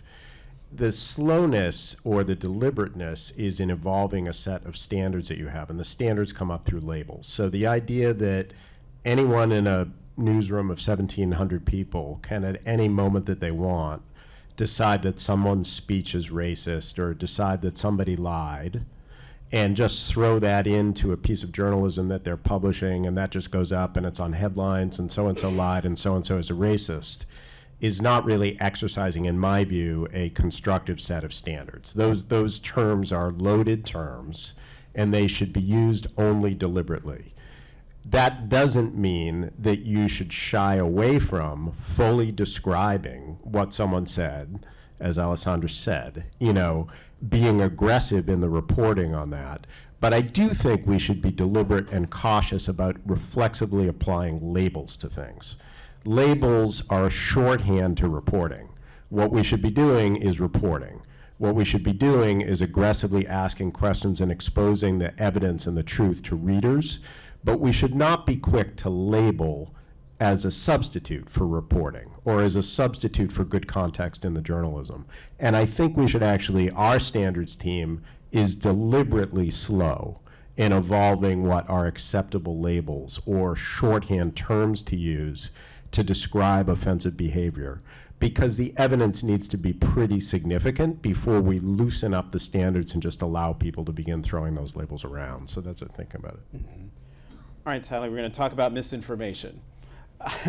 You brought it up at the very first question, and I'm wondering, do you have any policies, any of you, in any of your newsrooms, regarding interviewing a politician, quoting politicians or elected officials who offer or repeat misinformation? Like, what policies do you have to guard against that? I mean, so obviously we try to be very cautious about giving people any sort of platform where they can just, go on and on or anything like that. That's probably the first sort of basic foundational standard. We also attempt to, truth squad something or provide, fact checking or anything in real time, right? I think that, this obviously, just to address something that the previous panel very explicitly put forward, regardless of who runs for president and is the nominees of the two major parties, we will cover that race. I mean, we cover what happens in the United States of America. And if Biden is the Democratic nominee and Trump is the Republican nominee, not presupposing that that's going to happen, we will be covering that race. I think that's our responsibility. Now, after the day of the arraignment, Trump went back to Mar-a-Lago and he spoke on camera. My feeling was that this is somebody who had just been literally charged with a crime, and that we needed to provide some opportunity for that person to say something. We then pulled away from a live show when the conversation moved just into things that did not have to do with that arraignment. When it went back to election lives. And when you say live show, you're talking about streaming on right. the So Washington on our Post site, website. we did a live video stream, and we were sitting there in real time, watching the president speak. We felt that in the interest of the former president speak, we felt in the interest of some fairness that he had just been charged and we needed to allow him to say something. We also were very careful when it moved into, a recitation of past election conspiracy lies. We pulled away from the live stream. And my expectation is that for every candidate, including Trump, we will be very cautious in terms of giving them an opportunity to say any sort of thing, whether it's propaganda or spin or outright lie, and we will fact check in real time. I do not believe that it would benefit, anyone in the U.S. or outside of the United States for us to decide that we were not going to cover a major party candidate. I also want to say that I think some of the issues that the last panel raised about, I have no interest in just having our journalism appeal to people who think that they're Washington Post readers. I want to appeal to people, and by that I mean create compelling fact-based journalism that draws people of a wide variety of political leanings and thoughts. I want good, credible, factual journalism that is compelling to break through to people who might believe in conspiracy theories, but are still attracted to something that gives them factual information. The most gratifying moment for my newsroom in the last several months has been, we did a body of work about the AR-15 gun. We got a lot of emails from people who say, I've never written to a journalist in my life, or I don't normally read the Washington Post, but this spoke to me. And to me, we have an enormous, enormous responsibility to not just preach to the choir, but to actually make sure that our credible, fact-based, deeply probing, deeply questioning, deeply compelling journalism is actually accessible to people who actually may believe in conspiracy theories, who may believe in things that I certainly don't believe in, but who are attracted to good information. And to your point, the idea of how we actually make that happen in the next couple of years, to me, is one of the most interesting things that is going on in our industry. Extremely difficult, but super interesting. Mm-hmm. Alessandra, since you run a global news organization, how have you handled it? Not just like how you're going to handle it in the United States, but how have you handled this sort of thing in other countries where you have reporters? So we believe in being in the room. So we believe in being in the room when Trump is holding a press conference when he was president, or the candidates, and we believe in being in the countries where there is important, where important events are going on. So we are in Moscow. We still have a large operation in Moscow. We're one of the few international news organizations there. And that's because we believe in being the room. Now, does that mean that we are just allowing Vladimir Putin to talk unbridled without fact check? No. But it does mean that we think it is important, especially because of our role in the ecosystem at the source, as I said, that we let voices, including dangerous voices or those deemed dangerous voices, to speak with our fact check, with context and with insight. And so currently, that means being in Moscow, as we are in many other parts of the world, and obviously in the US. Mm-hmm. And Joe, I'd love to get your thoughts on this, but from the vantage point, must we always give space to a dangerous voice of misinformation or disinformation? No, but I think the answer to that is, it's on so many levels, honestly. Like, you have a responsibility not to give a free platform in any form of journalism that you're doing, whether it's reported news stories or an opinion piece, to somebody's view that is kind of a cover for putting across factually inaccurate misinformation or disinformation. So we have a responsibility as a news organization to make sure that our own journalism, that which we publish, if it includes something which we know to be misinformation or disinformation, we should expose that. That's essentially fact-checking and refusing to platform it. But I don't think the responsibility ends there. I think that's kind of the beginning of it, because what we've had to grapple with in the last 4 or 5 years in particular is how you cover an ecosystem of news and information that is so riddled with misinformation or disinformation that having high standards about what you put in your own platform is completely insufficient for a news organization that's trying to write about and inform people. So we've actually had to develop a set of standards which we never had in the past. What we had in the past was, that's misinformation or disinformation, leave it out. Don't report on it, because we ignore things that are wrong. We don't report on gossip. We typically never reported on conspiracy theories, for example. We didn't include them, and if they showed up in our report, we'd strike them out. That was the way you provided a report to an intelligent readership that did not want to be presented with misinformation or disinformation.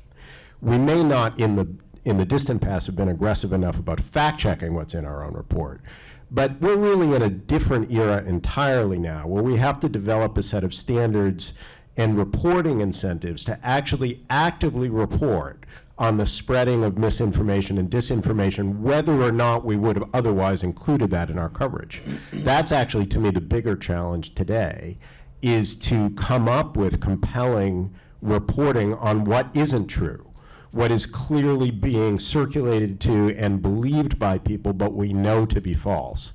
Some of that comes in the form of direct stories which are debunking things that others are hearing, and we've had to actually evolve a set of standards for our headlines, because you can actually report on disinformation or misinformation and inadvertently amplify it, right? So the standards that we come up with to report on this stuff but not to amplify it has been tricky, and it's taken us a little while to get there. But one of the clues is that if the headline begins no, comma, that's typically going to be a story on misinformation or disinformation.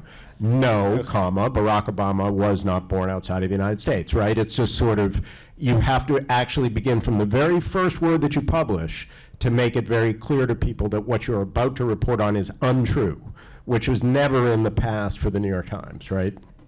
But also to have investigative reporters, people who follow the money, people who are probing and living on social media platforms where they are never going to find accurate information, but they are probing to find the most compelling forms of misinformation or disinformation and figuring out good journalism to do about, because everyone in this room should be aware of what's circulating out there. We actually have an obligation to understand this, to find out what's compelling about it. We have to understand QAnon. We have to understand how it's being propagated and circulated and how it's growing in popularity.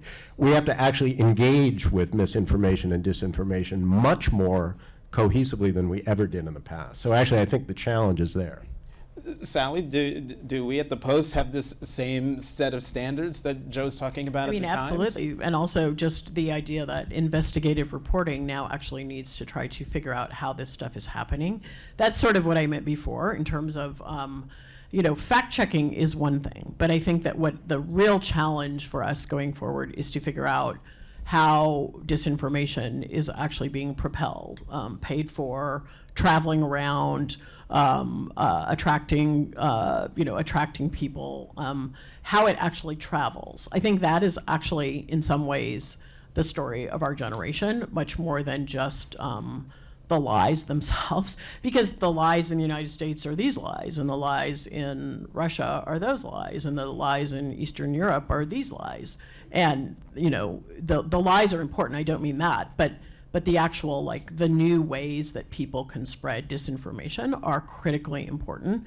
And I would say two things. I completely agree with everything that Joe just said, but I also think that beyond just making, you know, this intelligent audience understand what is out there, I also think that what we have to do is we have to make our journalism accessible to people so that people who actually believe misinformation have something to go to, you know, I mean, if I just sort of, if something that we write randomly gets into some person's world and they read it and they think twice, I mean, that is what journalism needs to be doing now. I'm not saying we tell people what to think. We stand up for facts and we say, this is what's happening. This is what's real. I think that there are tools and sort of reflexes that we need to build to make this easier. One of them is more transparency about how we gather our own information. The single biggest change that I think is going on in the world is that people don't necessarily just trust us anymore. But if we actually show our work, and if we are just radically transparent about how we are finding out the facts that we have, I think there is still a small little sliver of possibility that we get through. Untested thesis may not work. Well, I'll see, you know. But I do think that more transparency about how we're gathering information and showing information.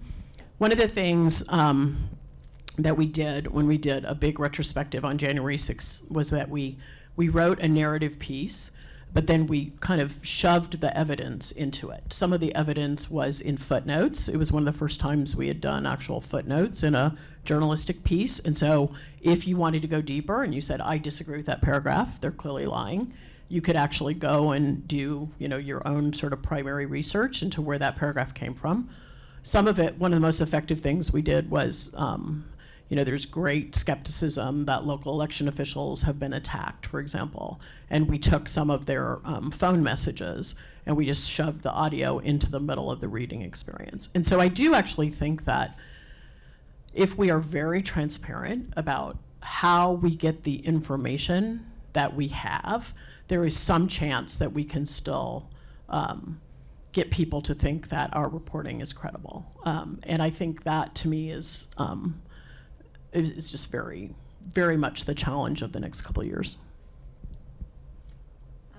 Yeah, I was going to say, I mean, going back to the beginning of the conversation, if it is true that we were, again, slow, you know, we're all characterizing ourselves as snails here, but if it is true, partly it's because we as journalists did not engage with the misinformation that was there before the elections, and that we dismissed it as just misinformation. But actually misinformation, having examined it the way that we are examining it now, would have given us a better understanding of what was going on.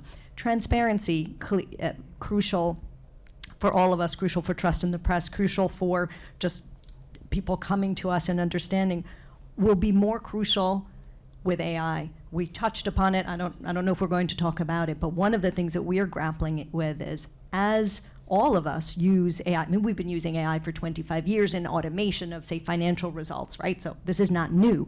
But as we use more sophisticated techniques that create stories that are like the human experience, how transparent are we going to be with our viewers, with our readers, about how we created that? And if that has an element of misinformation, we have to take responsibility for that. We can't just say, oh, it's the fault of the machine.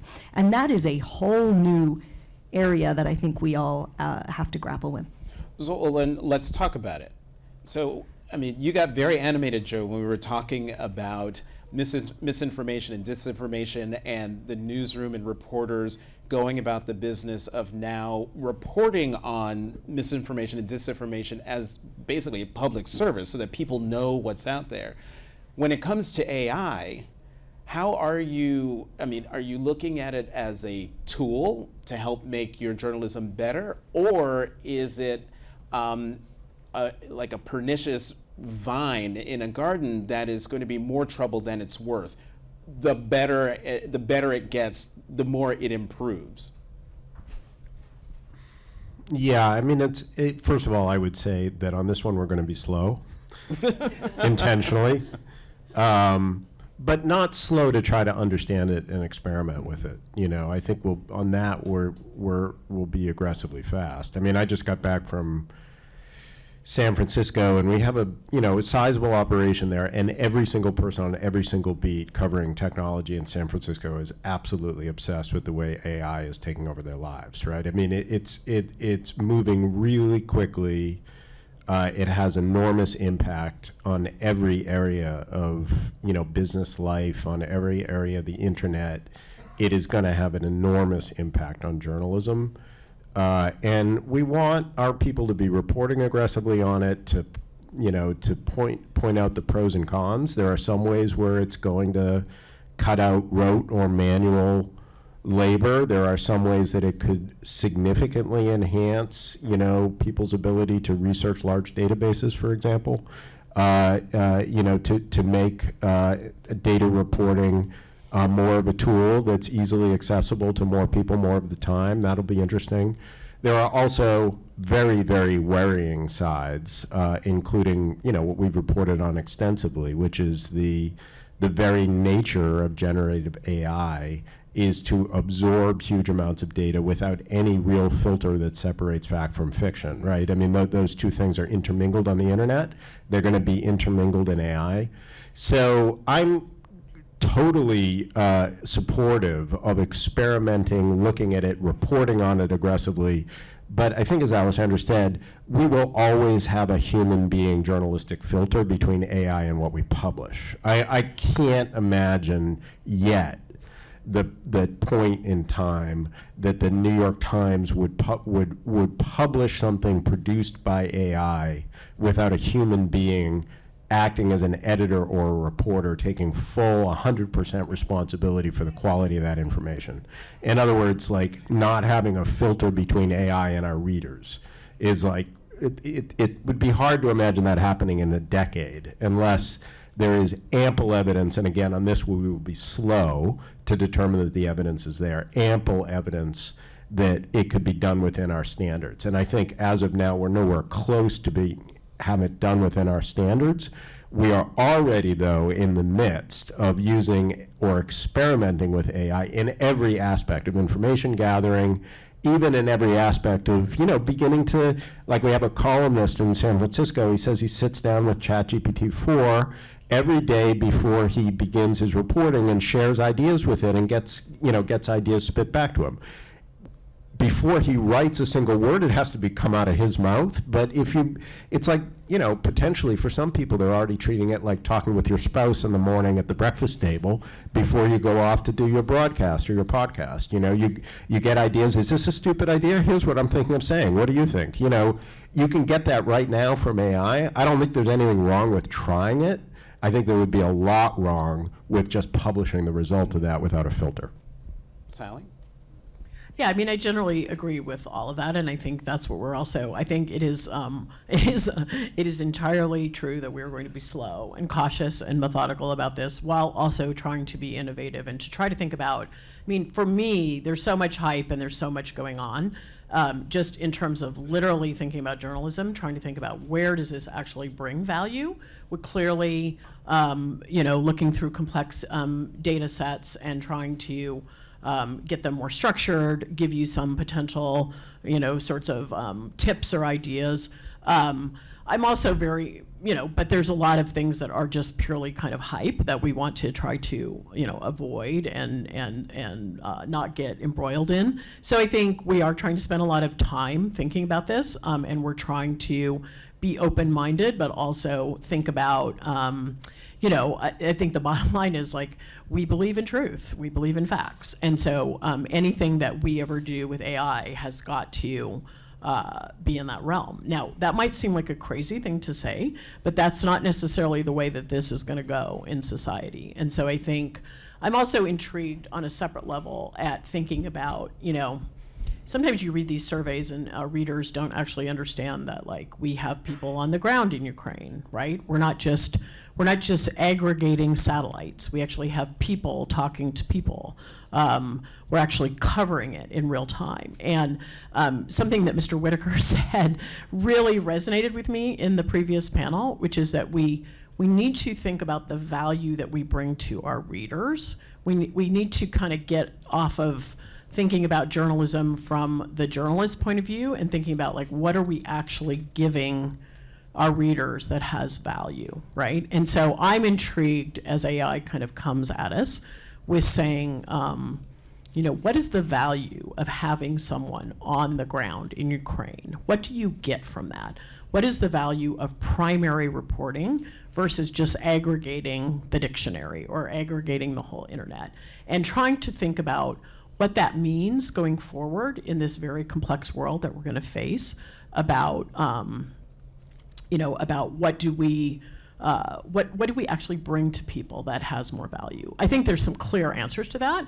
Hopefully we are a filter between our audience and deep fakes. Like that would be one primary value we could bring. But I think asking those questions, that's how I'm trying to push our news organization to think about AI. Alessandra, I'm sorry. Just quickly, we have a very big photo operation, as you can imagine, and one area that I think I can safely say we will be not using AI on is on photos and doctoring photos.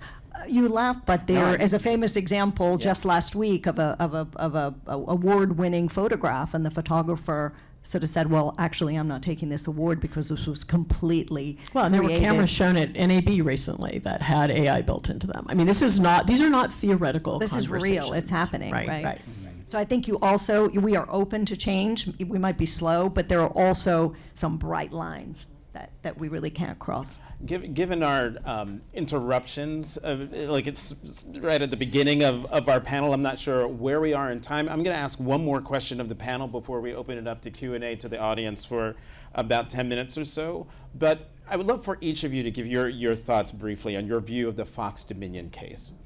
And whether you think that case reflected threats to democracy. There are a lot of people who are disappointed that the case did not happen, that it was settled out of court. But I think we've seen enough emails, enough text messages from Discovery that were reported on that showed something that a lot of people sort of thought was true, that Fox was putting lies out on television but believed something behind closed doors or once the cameras went off. But now we know that for sure. And so I'd love your reflections on that Fox Dominion case, what it means for journalism and what it means for democracy writ large.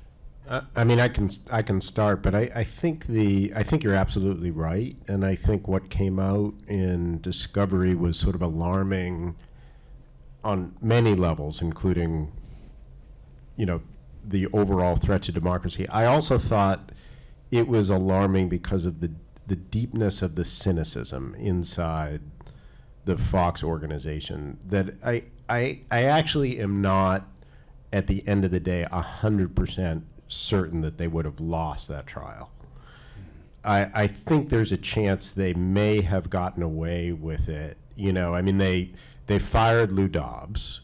And one of the reasons I believe that Lou Dobbs was fired was because he didn't follow the playbook that was laid out by the Fox lawyers for those who wanted to give a platform to the election manipulation and election lies that followed the 2020 election, but didn't want to cross the line into literally repeating the lies themselves as if they were reported information. In other words, I think what Fox was doing was very intentionally promoting election conspiracy theories and election lies without actually crossing what the lawyers thought was going to be the line between that and libelous activity of presenting as reported fact what were election lies.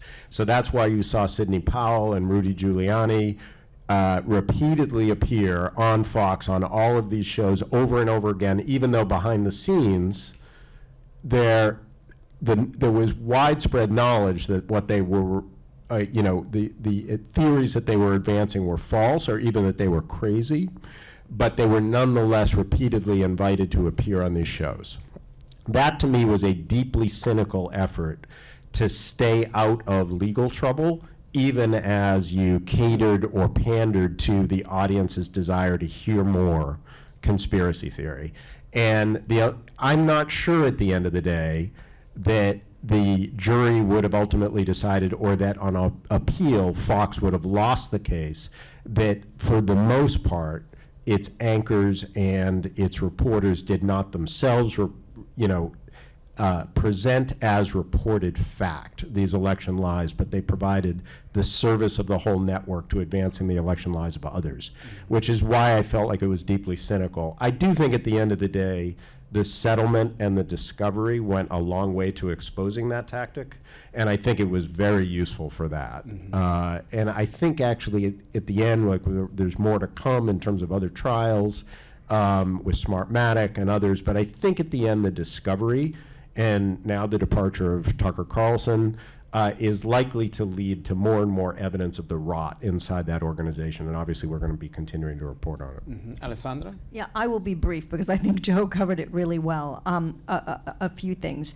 I completely agree that I think the discovery, the settlement, it's sort of a case in point of why the facts matter, and that regardless what people say, opinions, what people think, whether there should be apologies or not apologies, that what was in there that emerged, the facts that emerged tell us a lot, as you say. And I'll make a second point, which is on the legal issue. Our biggest hurdle in publishing our stories is rarely legal. It is our ethics and standards. Our journalists are much more afraid of our ethics and standards editor than they are of our lawyers. And our lawyers are pretty tough around the world. And I think that is really important, is that the ethics and standards of news organizations have to go way beyond what the legal rules and the legal limitations are. Yeah, I also thought what Joe said is very smart. I think to me this is an indication that the First Amendment and law in the United States actually works. I mean, if the discovery showed the conversations that were going inside Fox, and although it did not go to trial, they settled for a large amount of money, and I think it shows that irresponsible behavior is punished, right? And so we all sit here and think, oh, journalism doesn't have any impact, it doesn't matter. That's kind of what people in the previous panel were fretting about. I think actually, there was a bit of a morality play that played out here, and that to me says that the institutions, including the laws in the United States, including the First Amendment, including the actual malice standard, are probably set about right. I mean, that's what that says to me. So the only other thing I would say is that I've worked in several small news organizations and 2 of the world's largest news organizations. And I have experienced, with incredibly rare exceptions, that most journalists are seeking the truth. They might have their own, blind spots. They might have their own, filters or inadequacies. But they're not looking to pull something over on the public in general. Some of them might have an ideological bent where they have a preconceived notion or something like that. But even most of the time, those folks are open to reporting, really want to know what's going on in the world, really want to report it. And so I also felt that it exposed a deeply cynical world that I personally have not experienced in journalism. The large news organizations that I have worked for are generally full of people who are interested in finding out what's going on in the world and telling the world about that. And I do hope that the public doesn't think that what was happening inside there is happening inside other news organizations, because my experience is not that. My experience is that news organizations, at least the ones that I have worked at, are actually trying to figure out what the heck is going on and not interested in pulling the wool over their readers' eyes. So it's been really interesting. One of my daughter's friends wants to be a First Amendment lawyer, and I'm wondering if there's going to be a group of like kids who want to be First Amendment lawyers out of this. That's one of the things I wondered. So we've got about 10 minutes before 4 o'clock, so that's a perfect way for me to keep tabs on the time. If folks could line up at the microphones for questions, and please make sure that I'm going to try to repeat Dean Cobb's admonition, make sure they are questions, that they are short, please no speeches. If there are speeches, I hate to be rude, but I will interrupt you and I will be rude doing it. So, first question. Numerous times and Post reporters appear on MSNBC and CNN giving their opinions about what's going on in the world and the news. And I'm wondering if that doesn't compromise the credibility when they're covering straight news stories. She's a question. Jump in because I suspect the question was more towards my colleagues here, but I will jump in, and I really believe that journalism is not a political pursuit, and that journalists who are seeking truth, as Sally so eloquently stated just now, need to leave their political views at home when they go to work. We do allow some of our journalists selected journalists to appear on, MSNBC, on CNN, and some other networks, but we hold them to account for the same standards that we would hold them to account for they should not be saying anything in a television appearance that they couldn't in some form create as journalism for us and our platform. It may be true that there have been incidents where we feel like they've exceeded their knowledge, their reporting knowledge, their expertise, and they've gone on to cross the line into what we would call opinion. If they're not an opinion journalist and they would not be allowed to do that on our platform, that would result in kind of a standards warning the same way it would if they had published something for us. I mean, generally the same. Shows like that, obviously, just like being on social media, being on Twitter. I mean, our journalists have to be out in the world. The world is a big, complex place. I think generally speaking, we want everyone to, throw their intellectual firepower onto the journalism they do for us, but we understand that they, need to be in the mix of the conversation. And we also try to be very careful to ensure that people can, bring authenticity and can certainly, talk about who they are as they're talking about these things, but that they're not expressing opinion. I mean, we do fundamentally believe that our reporters bring value by reporting what is going on in the world. We obviously understand that their background, their experience, affects how they see the world. But we do, I mean, this is the process of everyday work. Like every day, we struggle with these questions. It's not like you issue a standards thing and, it's over with. Like, there's a new incident, there's a new case that arises every day, and we try to be thoughtful. We try to understand that our journalists should be a wide mix of people, because if we're all alike, that's going to actually constrict our journalism. But we also try to hold, to a standard that we don't want to advocate for political causes. We want to we want people to trust us as, fair arbiters of complex situations.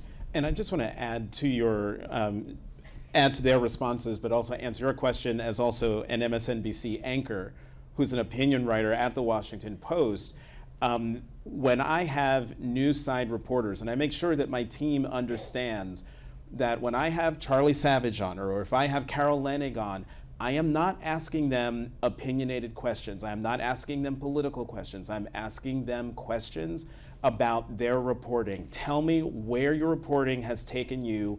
What can we know? What should we know? And then I leave the opinionated stuff to either another opinion writer on the show or to another columnist or a political operative. Just so you know from the anchor chair, at least on my show, that's the way I do it. Let me say one other thing on that. It was something that Graciela said in the previous panel. I mean, one of the things I find so interesting about journalism right now is that we have a lot of young journalists in our organization who are very steadfast in the idea that they want to be reporters. Right? They don't want to be opinion folks. They don't want to bring, some of them don't even want to write first person, right? Which they want to be reporters, right? And so I don't think there's this idea that, I don't think that people who have a reporting bent are going away in our world. I actually think there is an incredibly strong, energetic, they don't see the world necessarily the way I do. I'm old now, but I do think that they have a strong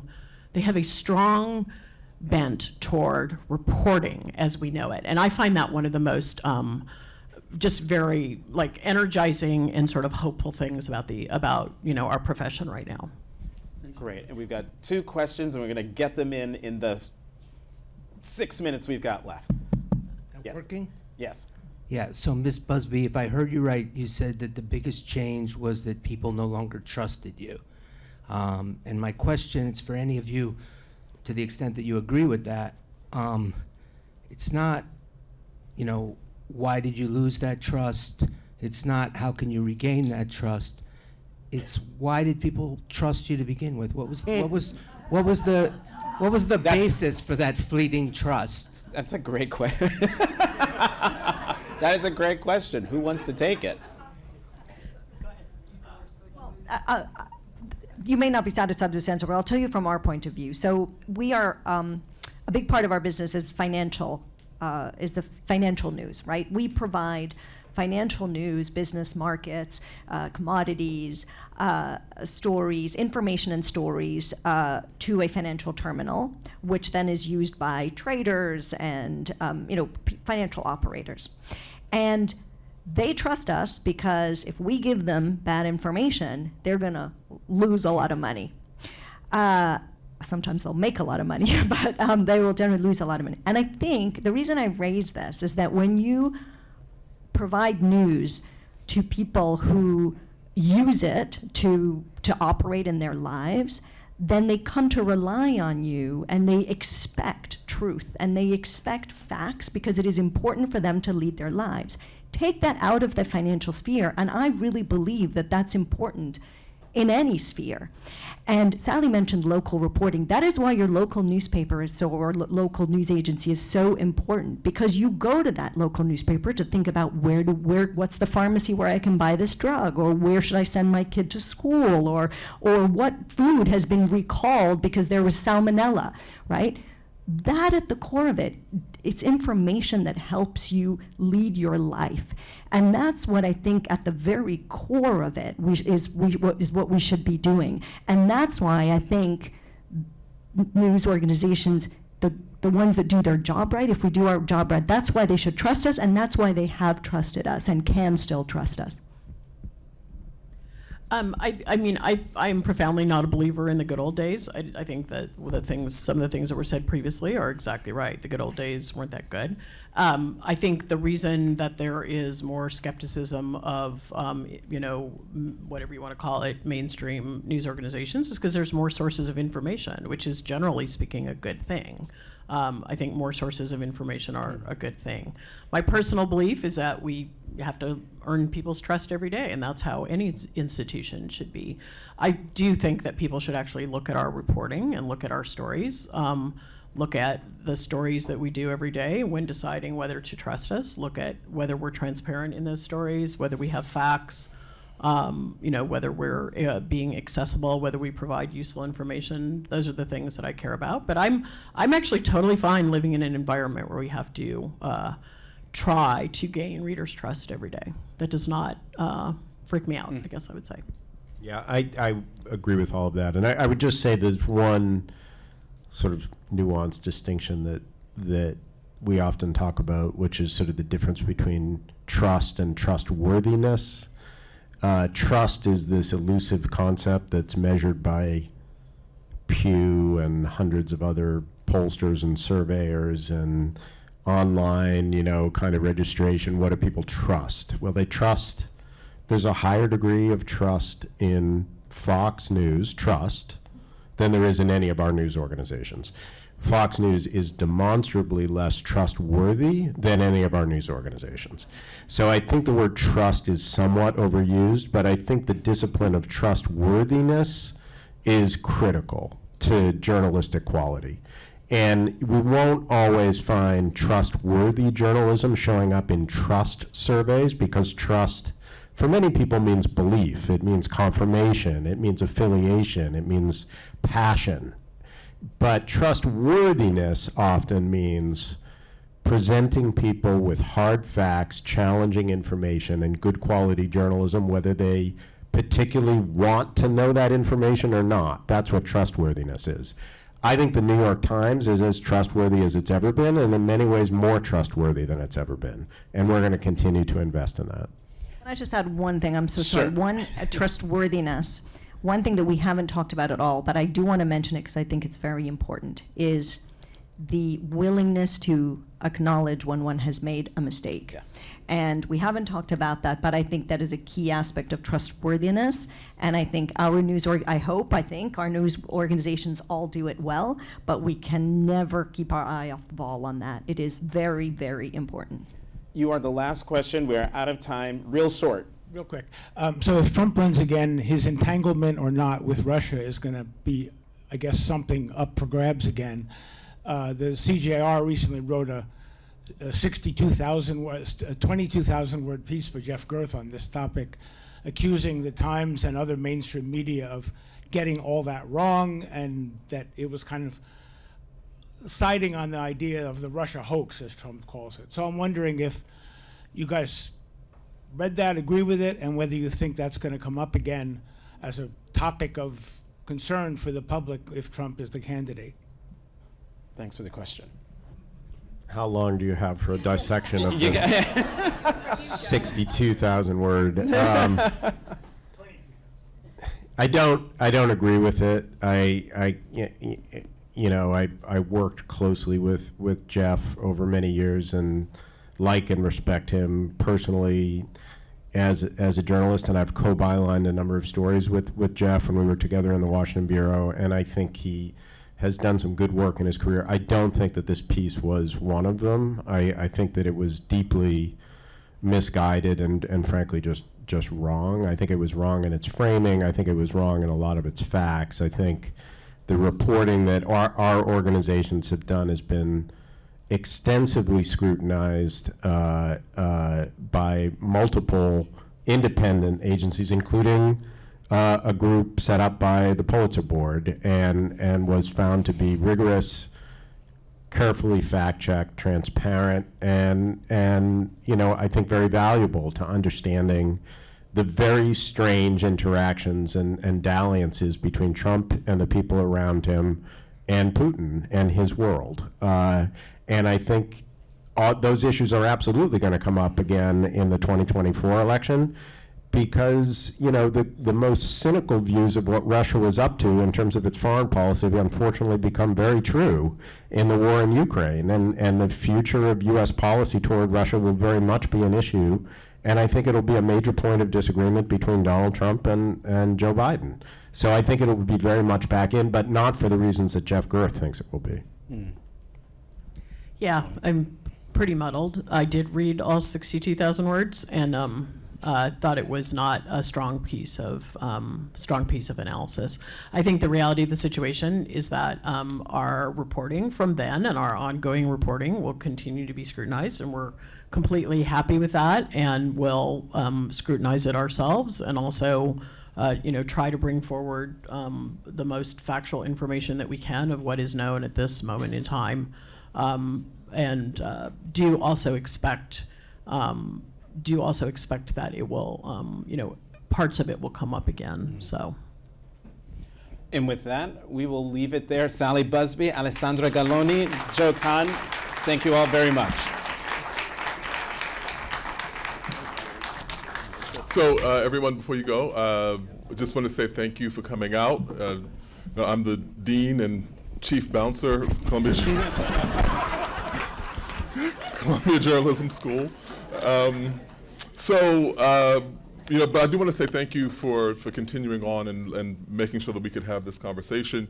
I also want to respond to the last question. I'm glad that you brought up that question. As I said, we believe in democracy. We believe that we have differences, we have distinctions, we talk, and our objective in running that piece was that even when the press gets the majority of a story right, that doesn't mean that you got every element, subsidiary element of that story right. So it's very easy to see like the Iraq War and say, oh, okay, we got that wrong. But when you get something that's generally right, as the bipartisan commission and the Senate saw that there was a Russian attempt to interfere in the election, but there were subsidiary parts of that reporting that weren't right. And we were trying to provide a forum for that conversation. And we're open, like I said, we believe in transparency in government. We believe in transparency in our operations as well. And thankfully, everyone here came to the conversation, even if they were mad at us a little bit. So I want to thank Jonathan. I want to thank Joe. I want to thank Alessandra. I want to thank Sally. And we will pick up tomorrow with part 2 of the conversation. Thank you.